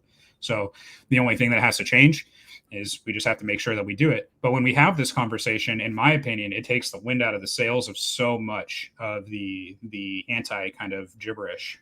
So like some of that being like, oh, well, you need to not have these magazines. Like it takes an entity to convey the concept. It takes a couple more to distribute it, and then it takes a few or a bunch, whatever. It doesn't take all for certain. It just takes a bunch of people to then effort to try it. And then it's going to be successful. It's not. People are going to give you feedback, and then it develops. But yeah, I think that, like you say, it's not just keeping them off guard, but it's strengthening our resource to learn and to bring more. If you have more tools in your toolbox, you get a bigger toolbox. You get bigger. You get better at diagnosing problems because you have more ways to deal with problems. And as we become more competent, I guess what I'm saying is, we become better at being competent. We're more of an adversary that the other side sees as it's not worth it anymore. Like at some point we become so effective and efficient, the other side quits because their goal was to try to push over a weak adversary. And as soon as we're not, they're moving on. They got other things they could do to rally their troops, because what their real goal is to get active people mad at something and profit off of that. Yeah, and this is kind of the thing, right? Because like this argument doesn't care about your ethical system. This argument doesn't care about if you think rights are a literal thing that exists or not. So you can deny that constitutional rights exist. Like it doesn't matter. Like this point would still carry through. The need for you're talking like the obligation to each other, kids or whatever, is more of a universal than a political. Yeah. Or at least it falls into all the politics. Yeah, so like it kind of depoliticizes the issue, and that's a big part of it as well. So like I think I think with this kind of like duty-driven approach, not just to our rhetoric, but also our broader argumentation and then strategies, I think like I think it could prove pretty beneficial at this point in time. I'm still working on kind of like writing out more of a formulation, but like I'm very tempted to write a book on it. Um, like frankly, like there's a lot to this idea. And there's a lot on like the philosophy and kind of like motivate the position or kind of give the arguments for all of these positions. But it gets us out of this individualistic and collectivist paradigm. It's just like, hey, we acknowledge that there's a community there that there's obligations to, and we may encode that differently. We may discuss that differently. We acknowledge that individuals matter, and that individuals have inherent moral, worth, and that's something that we see here. We acknowledge, pretty much all this stuff. So like just about anyone. The only real objection that I would see is someone going and saying like, yeah, but you don't need a gun to accomplish any of these obligations at all. There's no functional use for a gun in accomplishing any of these tasks. So it's like, really, like a gun can't be used to, provide discipline and something to be excellent at. A gun can't be used to promote safety. A gun can't be used to protect others. A gun can't be used to protect yourself, really. And that seems like a pretty fringe position to take, doesn't it? It seems like a pretty weak argument. So, So yeah, I think I think like if we can get outside of like this kind of like my rights, my rights, my rights. I kind of put it that way just because that's what we sound like to people. I think if we can get outside of that, then we can start to get to meaningful conversations about what people really need, and then they see that a lot of the legislation that we're talking about are issues of convenience for us in being able to do these things. Some of them are bigger threats than others. Not everything's a convenience issue, but a lot of things are absolutely convenience issues. I'm gonna use like California's pistol grip legislation as an example of that. That's an issue of convenience. It doesn't change the function of the gun. Doesn't change anything like substantial other than comfort for most of us. But it doesn't help anything. It doesn't serve a purpose. So why are we doing it? Right? Why are we committing tax dollars to this? It was a nibble. It was an effort on their side. It was a win. It was a political effort and then victory. So for them, they're gonna anytime for any side politically if it's worth fighting, right? Because if you win, you win, and if you lose, you can say to your base, hey, look, we tried, we fought this, we learned that this works, or this, we learned something and we'll fight again. So it was probably something like that, I'm guessing. I don't know the actual story behind it, but just because of, like you say, it's perceptually lack of significance, I'm guessing it was just some little nibble, some perceived thing that somebody thought, oh, I don't know what happens on the other side. Like, do you think that somebody's like as a gunner and it's like, oh, it'll piss gun people off? Do this. Or do you think that they're like completely anti-gun and they're just like, oh, I bet you if they couldn't fire from the hip in this movie, then they wouldn't have been able to slaughter. So why don't we make it so they can't fire from the grip? How would you do that? Oh, I bet you if you put a thing here, they couldn't do it anymore. And they literally were that dumb. And they're like, let's follow that through. And there was no resistance. And now that's a law. Is it that crazy or is it? Yeah, I mean, I don't know. Like, if I had to guess, I think it's because they wanted to make guns look undesirable to purchase. I think that their strategy is this.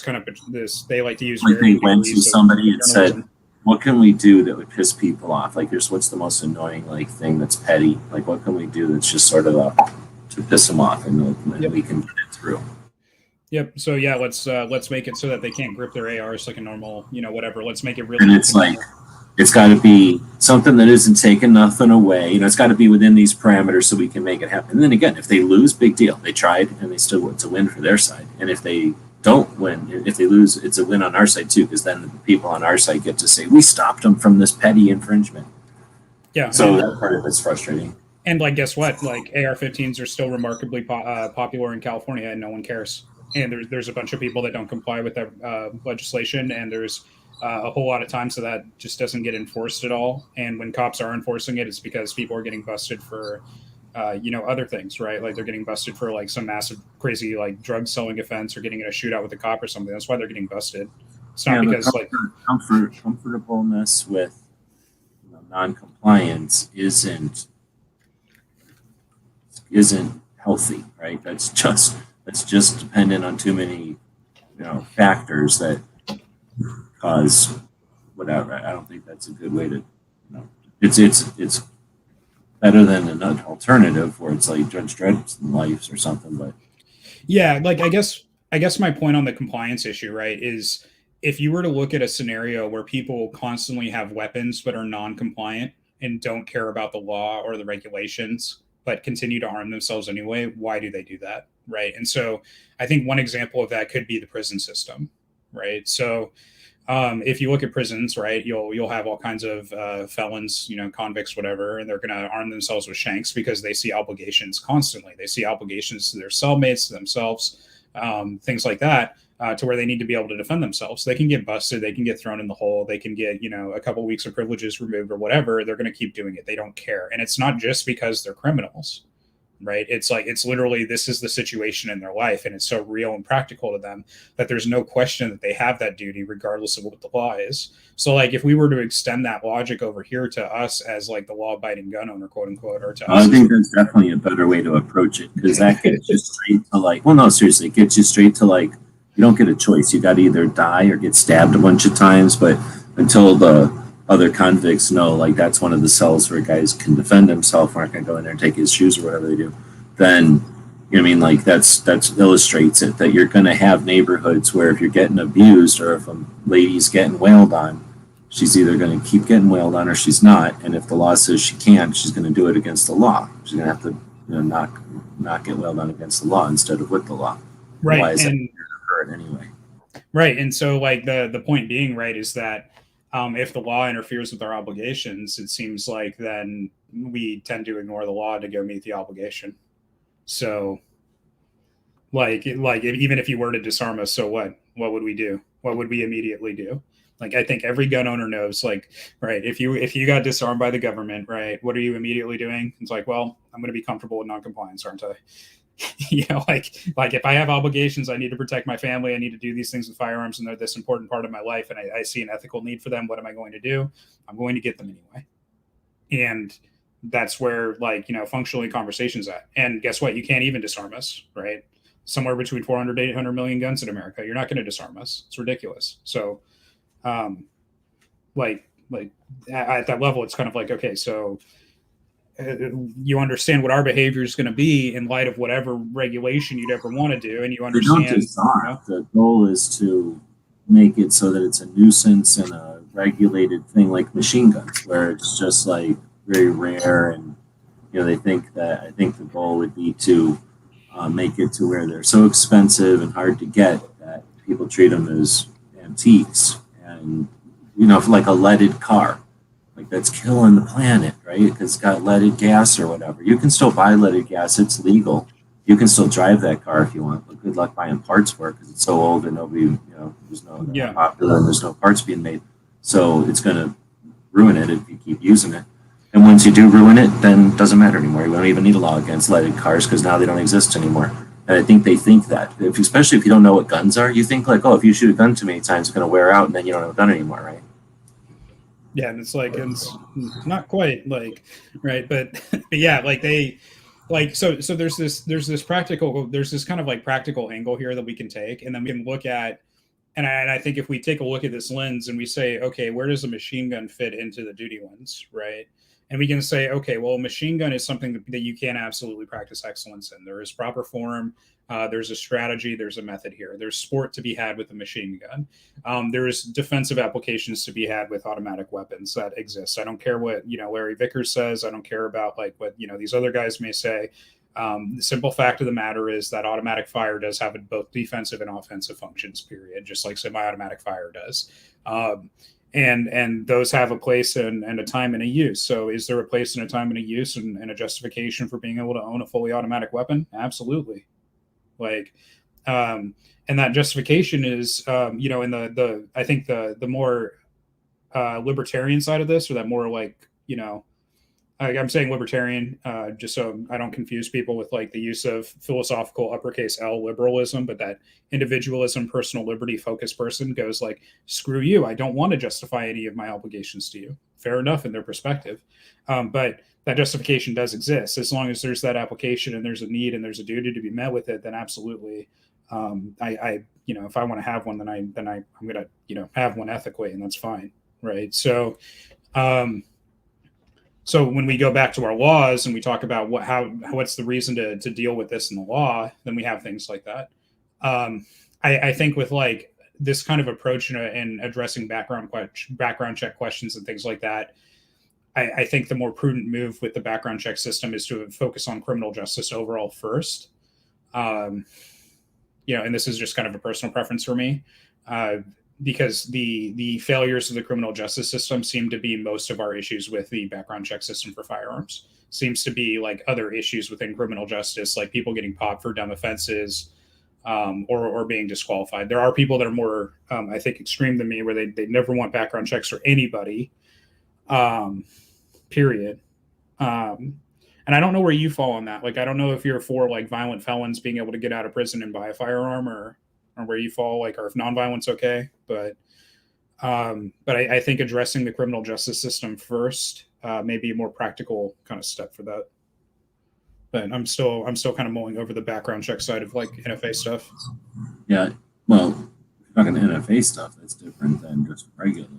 Many people, when they talk about background check, they're defaulting to universal background check. So that's like the individual's relationship with like their gun shop, typically, or in some cases, they're trying to make it like two individuals want to trade property or exchange property, then they got to go to a licensed gun shop who can facilitate a transfer with a background check.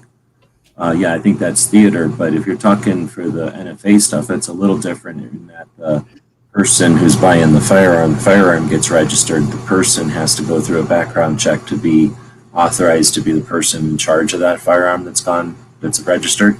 And yeah, obviously the same thing. It's theater. It's just situation back then to exclude certain people, quote unquote, from owning firearms. People couldn't go through the process or understand the process or afford the process or whatever, or just want to have to deal with the process for something. They wanted to make it a barrier to entry, right? That's what he said. Anyway, that's the same thing as any of this stuff. And it's also, unfortunately, something that we don't rally against enough. It costs a shit ton of money. Can you imagine what NICS costs? I can't even imagine what NICS costs. Will we bitch about the government costing so much money and being a shit ton of waste? Talk about a shit ton of waste. Most of the time, especially with universal background checks, it's like dull ass. I can't even imagine. It's like trading bowling balls or fishing poles. I mean, it's sporting goods. Like, I'm trading my basketball. Who's got the basketball? Like, that kind of thing. Like, I brought the basketball home today. Like, seriously, you can do damage with anything. It's just a ridiculous suggestion. It's like secession. It's like this. It's one of the things that we've given the other side, and it's moved the Overton window. It's dire. It's like super important. It's one of the reasons I'm so frustrated that we talk about any news of the day when we have things foundational like that have only existed in our lifetimes. And because they've existed for our whole lifetimes, so they're institutional for us, and it's ridiculous. So I try to focus on the big thing of history. When you put it in perspective with something like an entity like the NRA, background checks are stupidly minor. They're like since the 90s. Right? Like, that's my lifetime of shooting guns, not just my lifetime, but my lifetime of owning guns as an adult. Like, that's just in my lifetime I've had to deal with that stupid shit. So, yeah, that kind of thing, that idea that firearms are above and beyond necessary to do all these checks on the individual. Plus, there's other ways to do it. There's ways to get rid of the NICS check by this was Alan Corwin's thing at Gun Rights Policy 15, I think. Offer the alternative that just make a wanted poster list, just like there was in the old days, a wanted poster list on the wall at the post office. A bunch of wanted posters would be available for everybody to check out at the post office. Put a bunch of wanted posters up. If you're a bad guy, you're on the list. So look at your ID. Are you a bad guy? No. Then there you go. You don't need a background check. You just got to go compare that you're not a bad guy.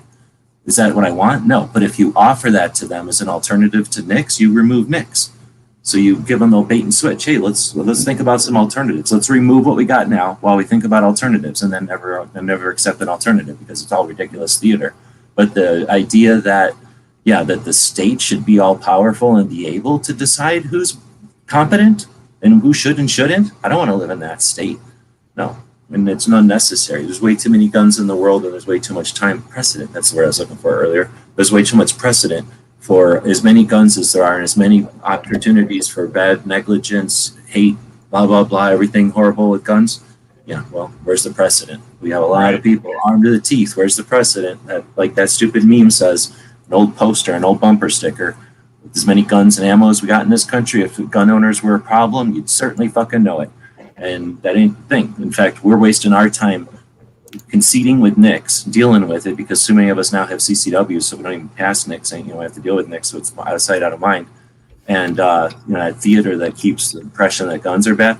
But instead of doing that, we could be fighting, get rid of like the Hearing Protection Act, or get the Hearing Protection Act, get little nibbles on the NFA, right? Where are we going to hold them accountable for putting two comment periods up at the same time? Where's the audacity? Where do they have the audacity to set that up at a time when there was so much other stuff going on, when our attention should have been on other things, and they're going to throw that at us for a political reason? There's no need for that. Where are we holding anybody accountable for that? Like, where's the national level organization putting at least some effort into making them divert resources and attention to fight that and to defend that, right? What about this whole Mexico thing? Have we heard anything about Mexico at the Gun Rights Policy Conference? The lawsuit of the Mexican government against all the manufacturers except for the ones that they do business with? Right? That's happening now. Like, where's the opportunity there for the rally cry? Like you say, everything doesn't have to be a win. There's opportunity gains, or there's profit in working together, even if it's a futile effort. Like, if we learn how to work together and take a black eye, we learn how to work together and take a massive kick in the nuts. I don't want to line up for that, but learn together to jump out of airplane and break a leg or something, jump out, fall into a plane or a tree, like a Rambo type of situation like that. We got to do that stuff once in a while, else we don't know what it's like to break a leg or get kicked in the gut or whatever else happens to us. And why not do that kamikaze style at some dumb thing that they got laying there, like NICS. Well, I think NICS can be taken out strategically. I don't think that one we need to flail around that. But I think that that's the kind of opportunities that we could have at a national level thing. Trying to bring it back to gun rights policy. I guess we're 90 minutes into this show. I'm going to jump over to where Jeff, when he was still here, just about an hour ago, had said some stuff. I think I had asked him what the deal was with gun rights policy. I would ask you and him, like, what is gun rights policy for? And his answer, I think, was originally it was to bring leaders from around the country together to remind them that they're on the same team and can work together, or at least not against each other, and help the grassroots connect and see that what they're doing, right? What they're doing that might work in my state and not work with the national guys. So, that's what facilitated constitutional carry, and that in 21 states. That's what facilitated concealed carry in 50 states. That's what facilitated some of the other things. Now, not everything. The American Suppressor Association has done amazing work since 2010 or 11 or 12 or something. At least publicly since 12, and I don't think they've ever been a gun rights policy for whatever reason. They're just too skinny jeans, paying attention to the online and just not been invited, never paid attention, never showed up.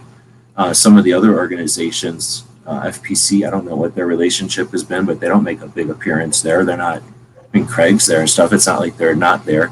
GOA, same thing. Like, it's not like they're not there, but they're also not there as GOA, like big, so it's a SAF thing. So it's not like it's all SAF organizations, but it's, not everybody. At least now. As far as grassroots, that's what I think most of it is, because there's just not that many people. There's only 50 organizations, let's say, maybe 100 if each state has two 2A organizations, and then you get another dozen or so national level organizations. That would be something like 112 people if everybody was there. So there's something like 400 to more in the room. I've always counted the room personally, so I know the number, and I've heard the number be as high as 1,000, which I don't agree with at all. My number is more like 400, and I've been to the ones I've been to, and I count the room. It's more like 400-ish people are there, maybe 500 at the most at the busiest time. And of course, the thing fluctuates. People show up for hours. So, are you counting when the most amount of people are there when it's swole, for maybe a speaker, or for like, this is the time when everybody can get off for lunch or something. But anyway, as far as the grassroots side, I would say 2-3/4 of the room is not spectators. They are not participants, but they're the people that support those people that are on the stage. Those are the hardest of core advocates, and so much conversation going on. There's a couple of people, just because in a room of 400 people, there's going to be people that dart out of there, and there's going to be people that will talk your ear off and everywhere in between, right? So, there's that, but it's definitely not like I don't know. I'm thinking of like some of the things you might go to at a SHOT Show. I don't go to them, but I've walked past a room when some famous person is making a speech or a book writer is talking about something. You'll look in that room and it's basically a bunch of fanboys looking at their favorite musician or artist or whatever. They're just there to be fans. It's not like that at GRPC. It's more like a bunch of tradespeople learning, seminars or something, like a bunch of tax accountants learning how to audit people better or whatever. It's just a bunch of like literally open books with like people making notes and stuff. Until recently, it's been a lot more phones and laptops and people recording their own videos and stuff, though. But then he says the mission is shifted, over the years, and is shifting again this year. And then he never really followed up again. Or no, he goes, GRPC shifted more towards engaging activists, where they started with full-timers like his dad, the CCKRB, NRA, GOA, and the local grassroots leaders is where they started. And he's saying they've shifted more towards engaging activists. They've shifted more towards activist engagement. Those next tier guys who are passionate about the issues but don't do it full time. Now they seem to be outreaching to anyone who cares about the Second Amendment and make it an educational introduction. So I just wanted to leave his comments out there in the record. So he's got a lot of insight. So I don't know. I guess I'm not going to debate his perception of it. So if he's answering the question that they're thinking of it as outreach to anyone who cares about 2A and making an educational introduction, in that frame, do you think they accomplished? Well, I guess you weren't watching it. I would say in that frame, they did an accomplishment. They did not accomplish it, mainly because I think for that engagement, they need high production value, engaging, I don't know, I'm using the same word too many times, but like, interesting content that makes you keep watching, or that gets information across quick, like some visualization, some new graphics and things that get information across quick. We've got so much interesting stuff happening with not just memes, but like, visual ways to get information across with animation technology being so cheap. And there's so many people involved. I would think you could have such an interesting collaboration. Something like The Matrix Reloaded, which was a bunch of different animators brought together with like general framework of fill in the gaps between these two Matrix movies. And they just made a bunch of different little animated shorts and they put them all together into a full-length feature. Something like that would have been amazing. Like, here's a bunch of people's perception of how we get this done. And then, a bunch of different presentations to get people's juices flowing or something. Anyway, shut up. Yeah, I mean, that's kind of the idea, right? Is that you want to get a lot of like creative collaboration happening. And I think that's key. Like, I don't know if I have much to add to that. I mean, it's just like, like you need to get people talking and collaborating and doing stuff together. Otherwise, like, what are we doing? Well, I guess that's the thing. If we're not, then if it is just and a Matrix. Did I call it Matrix Reloaded? Damn, that was one of the shitty versions of a Matrix. Sorry, Animatrix. Yeah, thank you. What are they doing if they're not doing that? Well, then it would be an attempt to get either, I don't know if you saw my illustration thing, either get gun owners to be advocates or to get non-gun owners to be gun owners, or some sort of education awareness to that end. In which case, like I said, I guess I was just saying, I think then that it needs to be better looking. Like, you can't just be boring. You got to have something interesting, and you got to put some promotion behind it, give them a reason to come over. I mean, this is like, they don't have an obligation to move to another level or to a different point of view, right? I guess it's nice to have a resource for somebody who does come to the conclusion and is looking for, the process. Like, okay, I've come to this conclusion. How do I facilitate it? You need something there to say, here's how you do it. But if you're trying to gather people as in an audience and say, hey, here's something we got to say, then do something, right? Make something interesting happen. We were talking about that earlier, so I don't beat that horse too much. I mean, yeah, I'm with it. I think if we want to make it happen, we have to, we have to ultimately be that change, and I guess this is kind of where like the pining over ideas and everything, like, it only goes so far until you're actually going to, whether it's them, us, on the back, whatever, right? We have to pick what we want to do, and then we have to actually do it. So here's something that we did. So I agree with you. Here's something that I did. And this was in like 2017. So Clover Tack. He's like 2 or 3 generations ago. He's like at least 2 generations before you, and you're already old. You're like a generation ago, dude. There's like new people since you. So like a couple of generations before all that, we had been going to SHOT Show, and in gun channels, the community that kind of got everybody together had its ups and downs, and it was in a down. Nobody was on gun channels. There was only a couple of like completely regulars that kept the bones of the thing going, but there was nothing really interesting happening. There was no life in it, and it was on life support. And again, we go to fucking SHOT Show, and dang it, what was I going to go with that? Again, it's too late. We're getting too late at night, I think. We were. What was I going with that? No, I lost it. Dang it. Did something happen at that show, or? No. I was trying to say that it was at a time when I didn't have really any. What the hell was I going after? That there wasn't any. What had started this? It wasn't the Animatrix.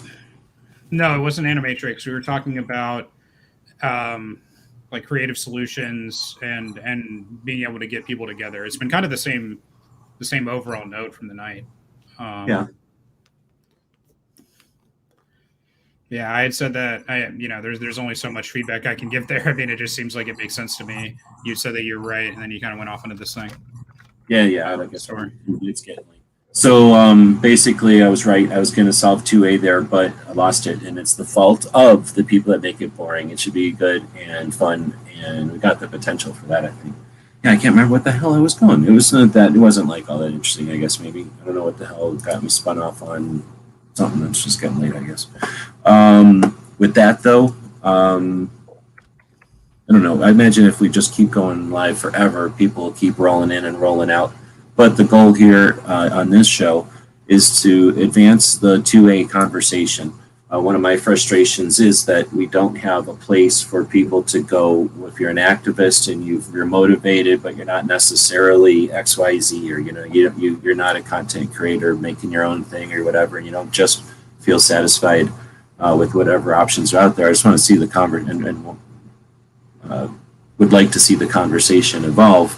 That's what this is supposed to be for, as well as to emulate what we have at Gun Rights Policy Conference right now. If this was really Gun Rights Policy Conference, I wouldn't be live, and we'd be sitting around. Here's another thing. Here's something else that is a dirty little secret about what Gun Rights Policy Conference is good for, and nobody wants to talk about this. When you go to Gun Rights Policy Conference on Friday night, everybody gets there on Friday, and then Friday night, everybody kind of has a good get-together. And then on Saturday it happens, and then Saturday night there's a get-together, and then Sunday it happens. Well, on those get-togethers, people let their hair down. They have enough time to go to their hotel room. It usually happens in a hotel, and the people that are traveling often are staying in the hotel, so they've just spent some time, either preparing a presentation or, either just being involved in 8 hours worth of presentations or whatever, having, all kinds of different things happening throughout the day. So they have time to go up and maybe even take a shower or relax for a little bit.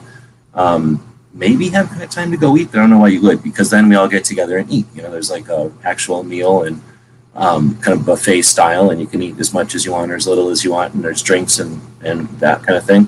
Now, I don't know how it works with booze because I don't drink, but it's not free. I probably would drink if it was free, so it must cost something. But that's what I was going to say. Like, that's one of those things that no one's going to talk about, but that's when you figure out who drinks and who doesn't drink.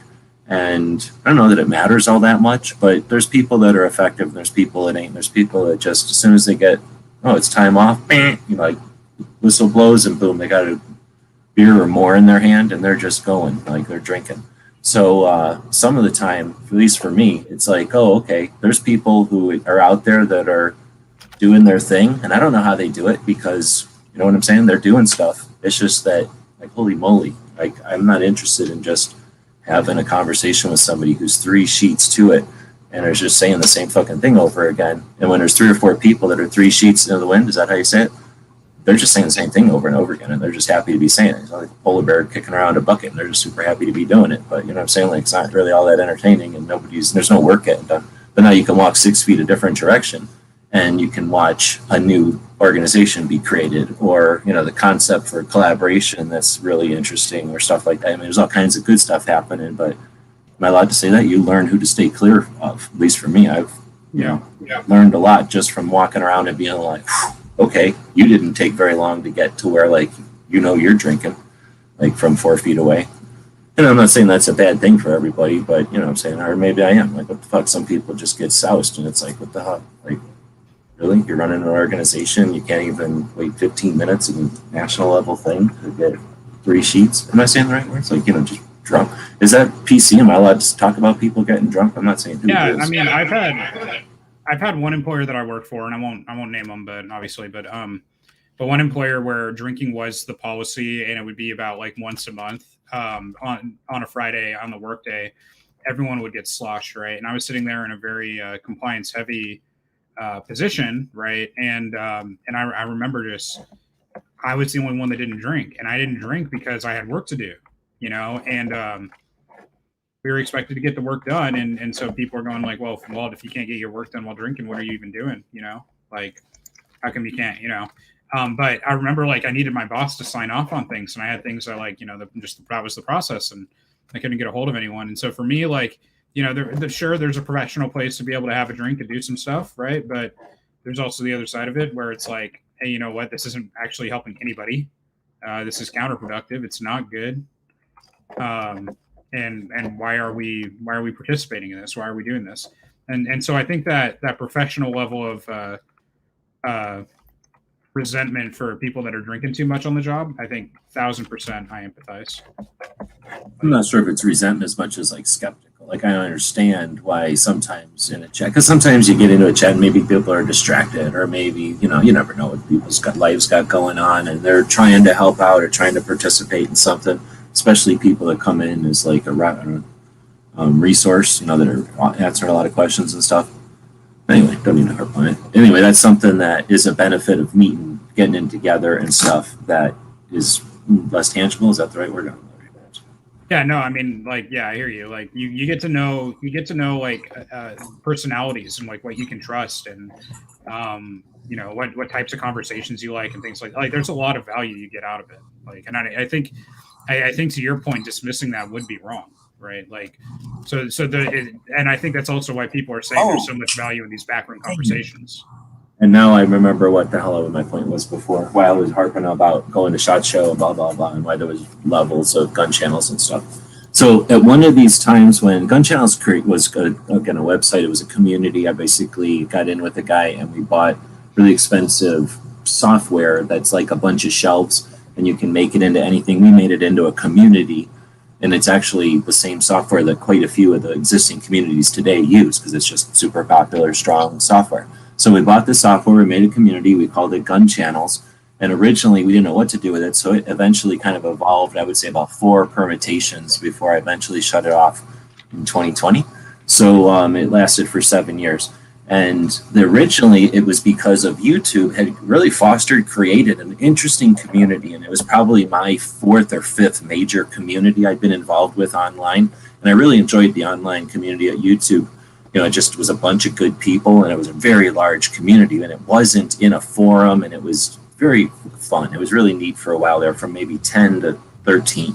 And then in 13, they tried to compete with Facebook or something by making Google Plus. It was just weird and awkward, and they shoved everybody over, and we were just not taking it. And since we had the ability technically to do something else, we just did it. We made Gun Channels, and we brought a bunch of people, or made a place, and a bunch of people came over And we brought our immediate little group over, but it brought others over, and then that gave us a chance to mingle. And it was a very interesting thing. But, we're not perfect, and I also had no real agenda, certainly not to make money or nothing, and because it costs, relatively little, I wasn't paying a lot of attention, and then like anything, I'm an idiot, and taxes or other bills come up, or now you have to upgrade, and I didn't see that coming, and the guy who wanted to do it wanted to make a bunch of wanted to go in a different direction than I wanted to go, so we had, I didn't have any funding very quickly, or very soon to, very at the beginning of it, very quickly. I lost all funding, so it was always sort of a patchwork type of thing. Anyway, that being said, it was a waxes and wanes. Had its flow, or its, what am I trying to say, its cycles to it. At one of the times when there was nobody around, and I kind of saw that as an open canvas. So let's rebrand the thing. Let's do something different. Nobody's here anyway. Let's make it something that's pro 2A, because before that it was just sort of guns. But in 15, I started going to the Gun Rights Policy Conference, became way more 2A, right? And became frustrated at how much time and effort's being done to sell garbage, because at the time it wasn't like, hey, there's 10 awesome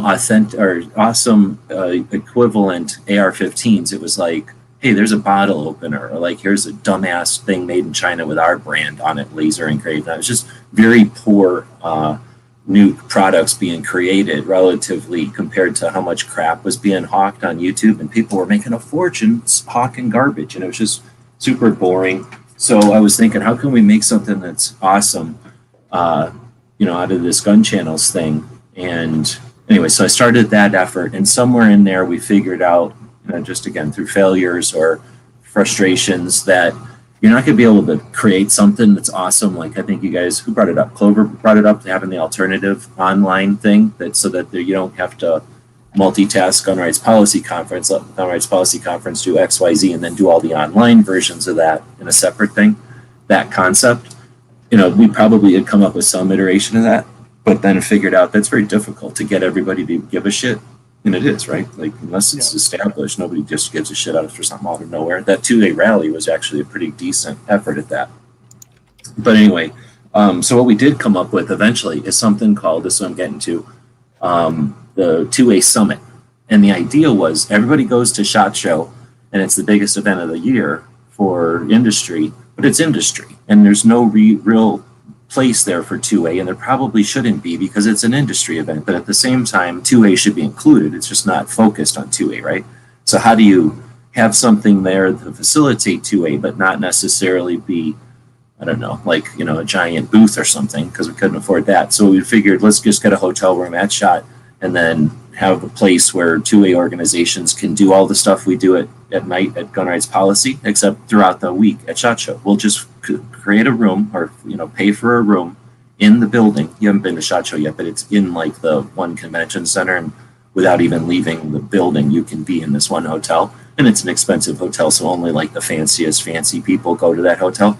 But we were gonna get one of those rooms that was as close as possible to SHOT Show, maybe a boring room that people would use as kind of like a meeting room over a fancy vacation room, and then just have somebody in there. We had this Canadian guy that was doing the Daily Gun Show with me, and he was willing to just sit in that room all day so that nobody stole nothing, and just have it be a place where people can have meetings. If it's 2A focused, here's a resource for you, right? If you need to talk to somebody and you want to get away from the crowd and sit down and use the bedroom as an office, or the use the refrigerator, use the kitchen, have lunch here, have a meeting, whatever, it's yours. It's a resource. And the idea was to then in the evenings, as soon as the show's over, have a shoot the shit session focused on 2A for, at SHOT Show.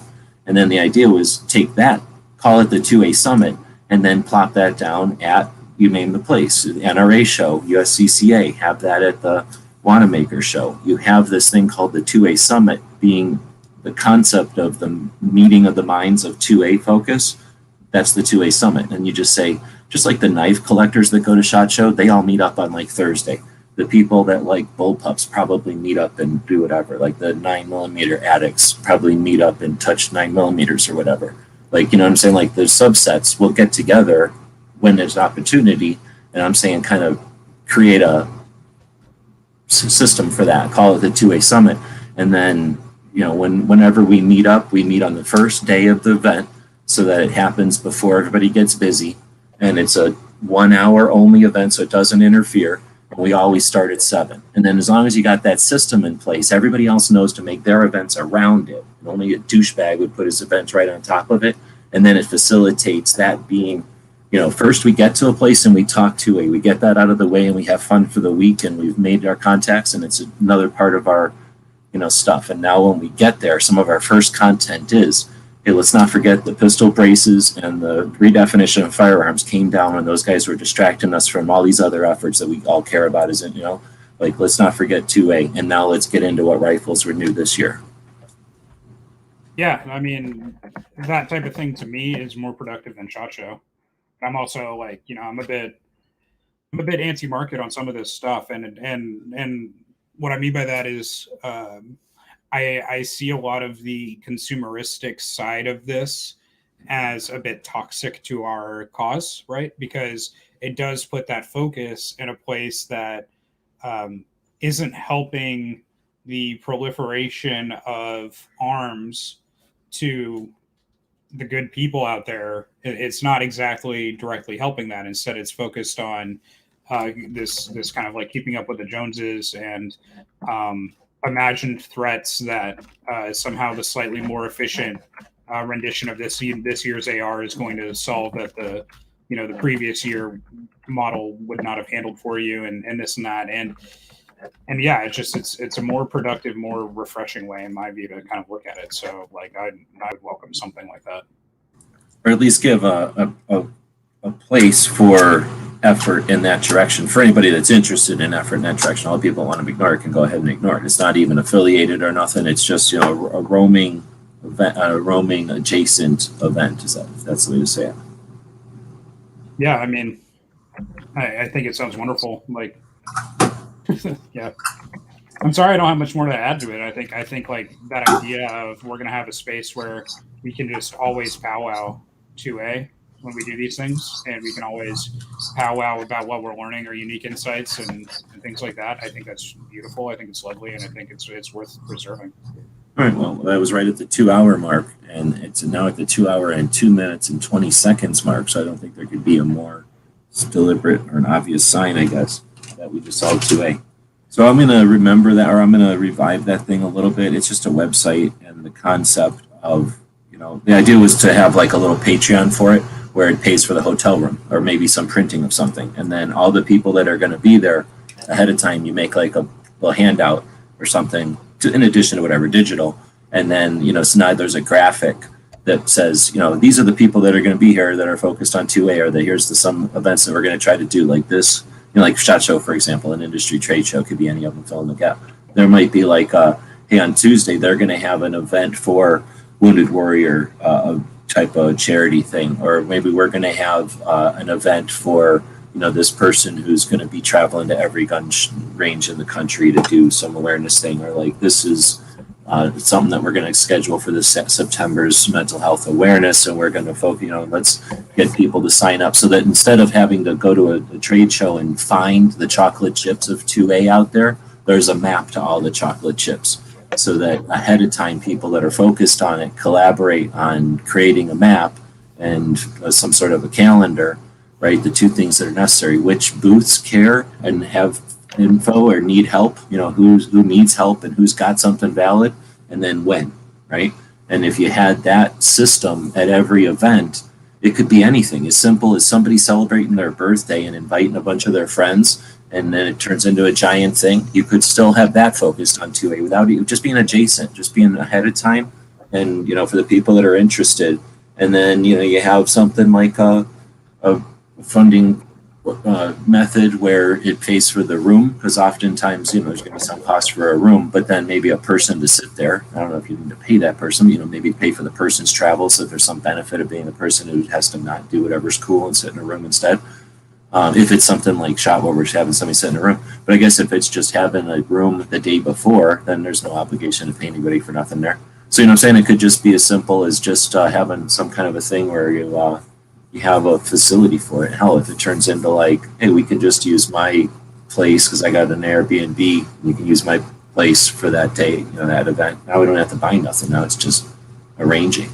but putting a little bit of deliberate effort into paying attention to what 2A stuff might be happening at an event, and then given the ability to do something about it for the people that are showing up. And then I guess the people that are watching can be like, right on, now we got like a little bit extra content, sort of a little bit behind the scenes, or a little bit of, bonus footage from the CD bonus footage or whatever, DVD bonus footage of the event. Yeah, and it gives a unique place to collaborate safely as well. Like, where you're not worried about having to meet the needs or the paradigm of the talking heads in the room, right? Or what everyone's just kind of yes manning in the moment, right? When they're hyped off a conference. Like it gives you that ability to just be like, hey, like we want to connect at a human level and like, just clarify stuff and ask questions and, get to know other ways or other possibilities of doing something. And it gets you into a much more like kind of concrete thing because you're able to engage more directly. Like I'm a big fan of that. So yeah, definitely like a less, not a live event at all, but just a off-air, real life IRL, as the kids say, opportunity to just mingle or whatever. Exactly. Anyway, so with that, we've solved it. So it took a little while, but it was worth it. There is still Gun Rights Policy Conference tomorrow, it turns out. We didn't have a chance to go over that when everybody was still, had a bunch of people in here. But there are kind of waxing and waning with viewers out there. I don't know if it's what's going on or what. I scrolled to the top. I was like, Woods is out there. But like I said, I don't know. It says that there's a bunch of people watching right this moment, but then it'll go down to very few people. So I don't know if the numbers are changing, or maybe that's just a factor of being on in the middle of the evening. People are checking it out and going, oh, that's boring, and then moving on. But if we look at tomorrow, holy crap, listen to this, dude. So there's 2 of them tomorrow. The first one starts at 11 a.m. The next one starts at 2:15 p.m. So do the math on that. 11 to 2:15. That's 3 hours with a 15-minute break, assuming, right? So this is a 3-hour segment, and it says, all the other ones have said, like, here's the sections, and here's the people, here's the next section, here's the people, here's the next section, here's the people. Here's what it says for tomorrow. Law, right? And then here's the list of people. It's all just a list of people. Joel something, Arid, George Lee, Donald Kilmer, David Thompson, Dave Siegel, David Jensen, Daniel Schmuchner, Alan Back, Chad Flores, John Ollendorf, Josh Blackman, Matthew Goldstein, Pete Patterson, Raymond DeGupsey. Dude, I've never heard any of them people before. That sounds thrilling. And then it goes policy, Mark Smith. What the fuck is that for 3 hours on Sunday morning? That? Is there an obligation to hear this? Like, what is going to happen? I feel like I got to go to school or something tomorrow. Already, I'm like, come on, really? And then the next segment starts at 2, says state, Dave Kopp, Dean something, Philip Van Cleve, Richard something, Nasick, Alan Kincaid, Brian Strasser, Richard Pearson, Alexander Rubian. Oh, that's JP, that's a New Jersey guy. Holly Sullivan. So that's state. One, and I guess actually a bunch of those people we've heard before. 1, 2, 3, 4, 5, 6, 7, 8, 9. 9 people from states. And then federal, Diana Mueller and Rick Patterson. That's it. And then it's over. I don't even, unless they're not going to put up a part 5, then they didn't even put into the itinerary like the concluding statements or whatever, and voting or rewards. One of the other features of Gun Rights Policy Conference is they give recognition to the people and the organizations that have done stuff. And I think there's validity to recognizing efforts and giving people something to compete or to find value in their effort or whatever, right?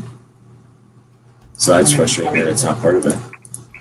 And yeah, I guess it's interesting that they would save all these substantive topics for very long blocks that kind of strike that more mandatory sounding tone.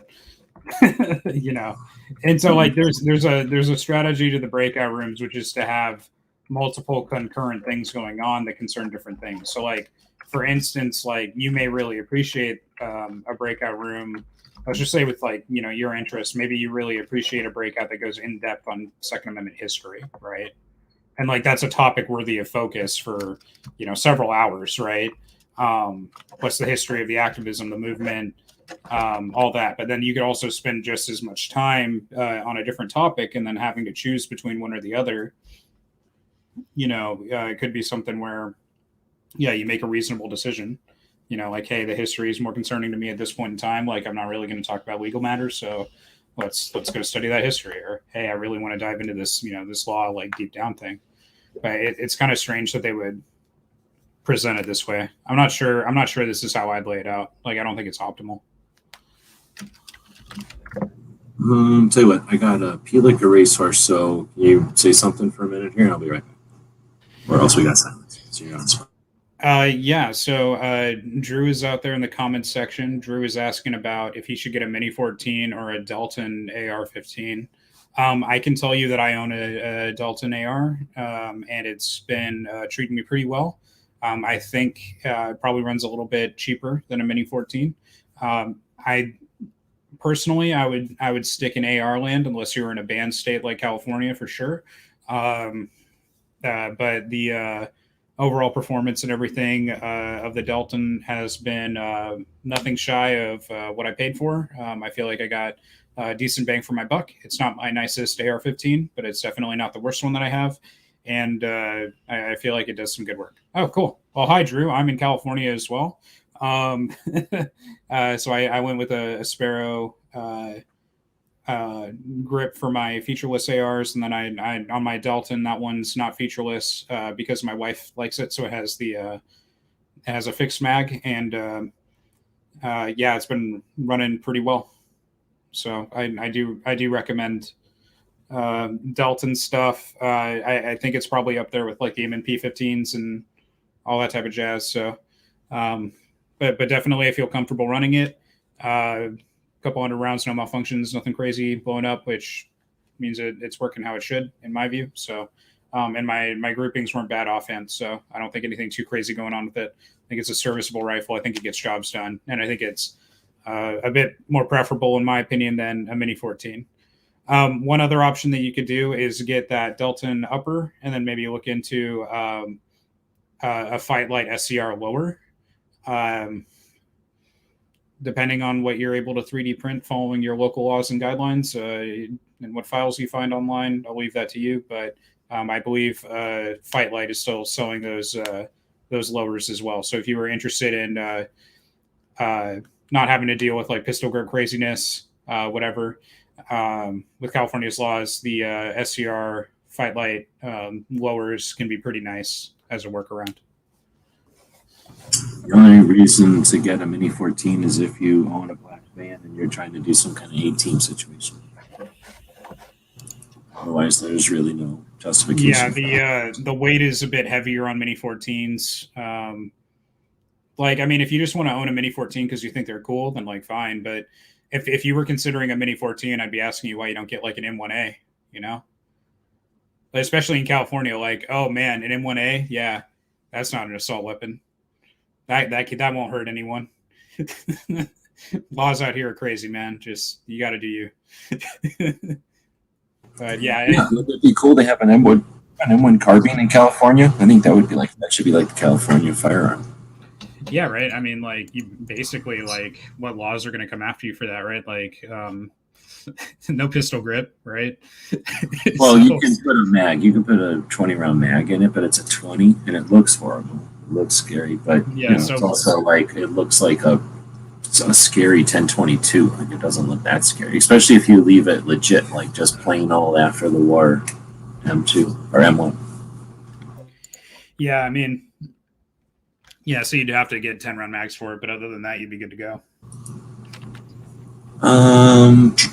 So I don't know. We kind of talked about how the next two will be, unless they pull a 3er on us in the morning. Like I didn't think there was going to be a Sunday because they didn't tell anybody, and there was no indication at all. So up until this morning, there had been 3 scheduled premieres for the Gun Rights Policy Conference, and they didn't tell anybody or nothing. But they were obvious. They had thumbnails that said they're number 1, number 2, number 3.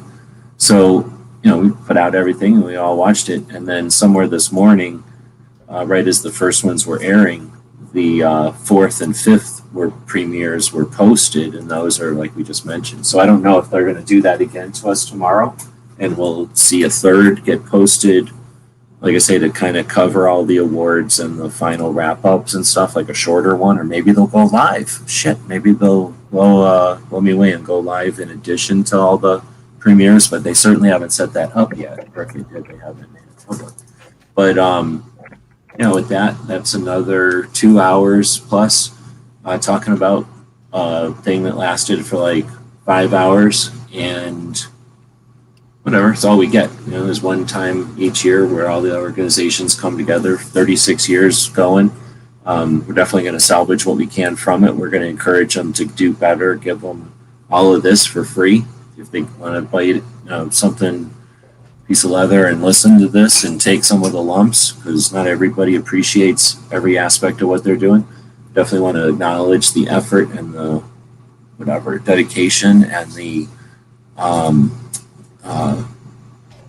what do you call it? Like the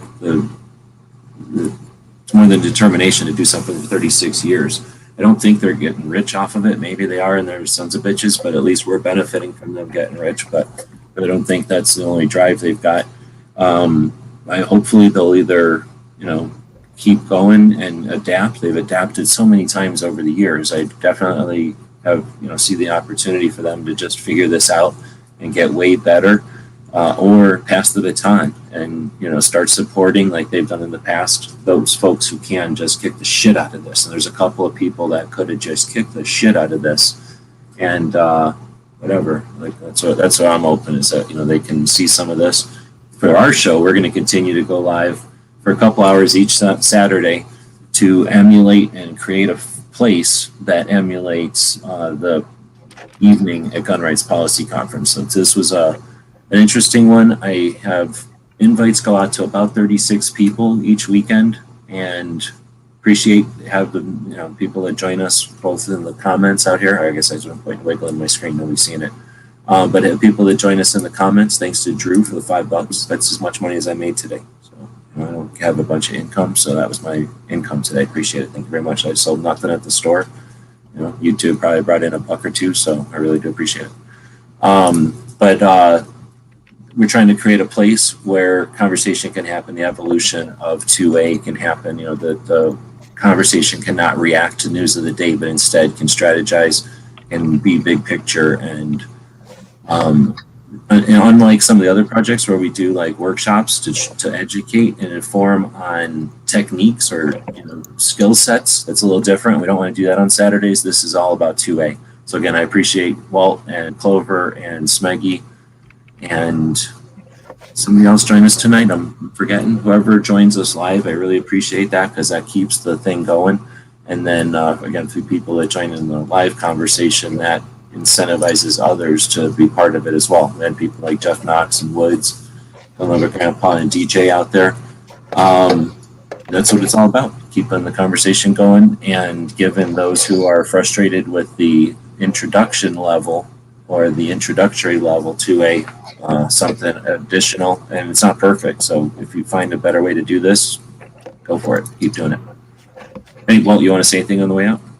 I'm just going to say, just kind of harping on that old note, but keep it tired and true. We want to keep focusing on our obligations, our duties as gun owners. We want to focus on what we can do in the community. We don't want to just sit here and, piss and moan and complain about how we're getting treated. We want to go out there and demonstrate that we are meeting our obligations and that we love, value, respect our communities, and we want to share the love and the positive things that we get from practicing these rights and in doing our duties out there. So just continue to look for those opportunities to identify and meet your obligations, and go forth and do great things. Right on. I appreciate what you bring to the table, because at first you brought in this concept, at least for me, my perception, to kind of master their narrative, master their nomenclature or their arguments, like understand what they got going on so that you can outmaneuver them when you're having a conversation, or at least be 2 steps ahead, understand their moves from where they're at. And that's been very useful and opened up doors for me. But now this concept is a little less go learn their dance so you can dance better than them, but instead, why don't we talk about the music and switch the music so that they're not as comfortable dancing, and it's not necessary, I guess maybe it's a poor analogy again, but I appreciate that you're bringing another strategy to the table, and it's again, it's a way that's going to knock them off their paradigm. They're not used to it, and it challenges our site in a different way that doesn't necessarily take them out of their comfort realm. It's actually playing to our side's comfort zones in a way. So I dig it. Yeah, man. All right. So everybody else, follow Drew's example. Throw money at me with super chats, or go buy stuff from the underneath of the video. There's like little T-shirts. Go buy a crap load of them T-shirts and posters and stuff, and then that way I can keep doing this stuff and not have to do lame things. All right. Thanks for watching. Oh, let me click this over. Thank you for supporting our projects. If you'd like to buy us a cup of coffee, check out our Patreon channel. The guys and gals at gunwebsites.com encourage you to take a CCW class every year, practice at least once a month, and carry every day. Thank you for watching gunwebsites.com. Oh man. Oh, you ruined it. I gotta start the whole show over.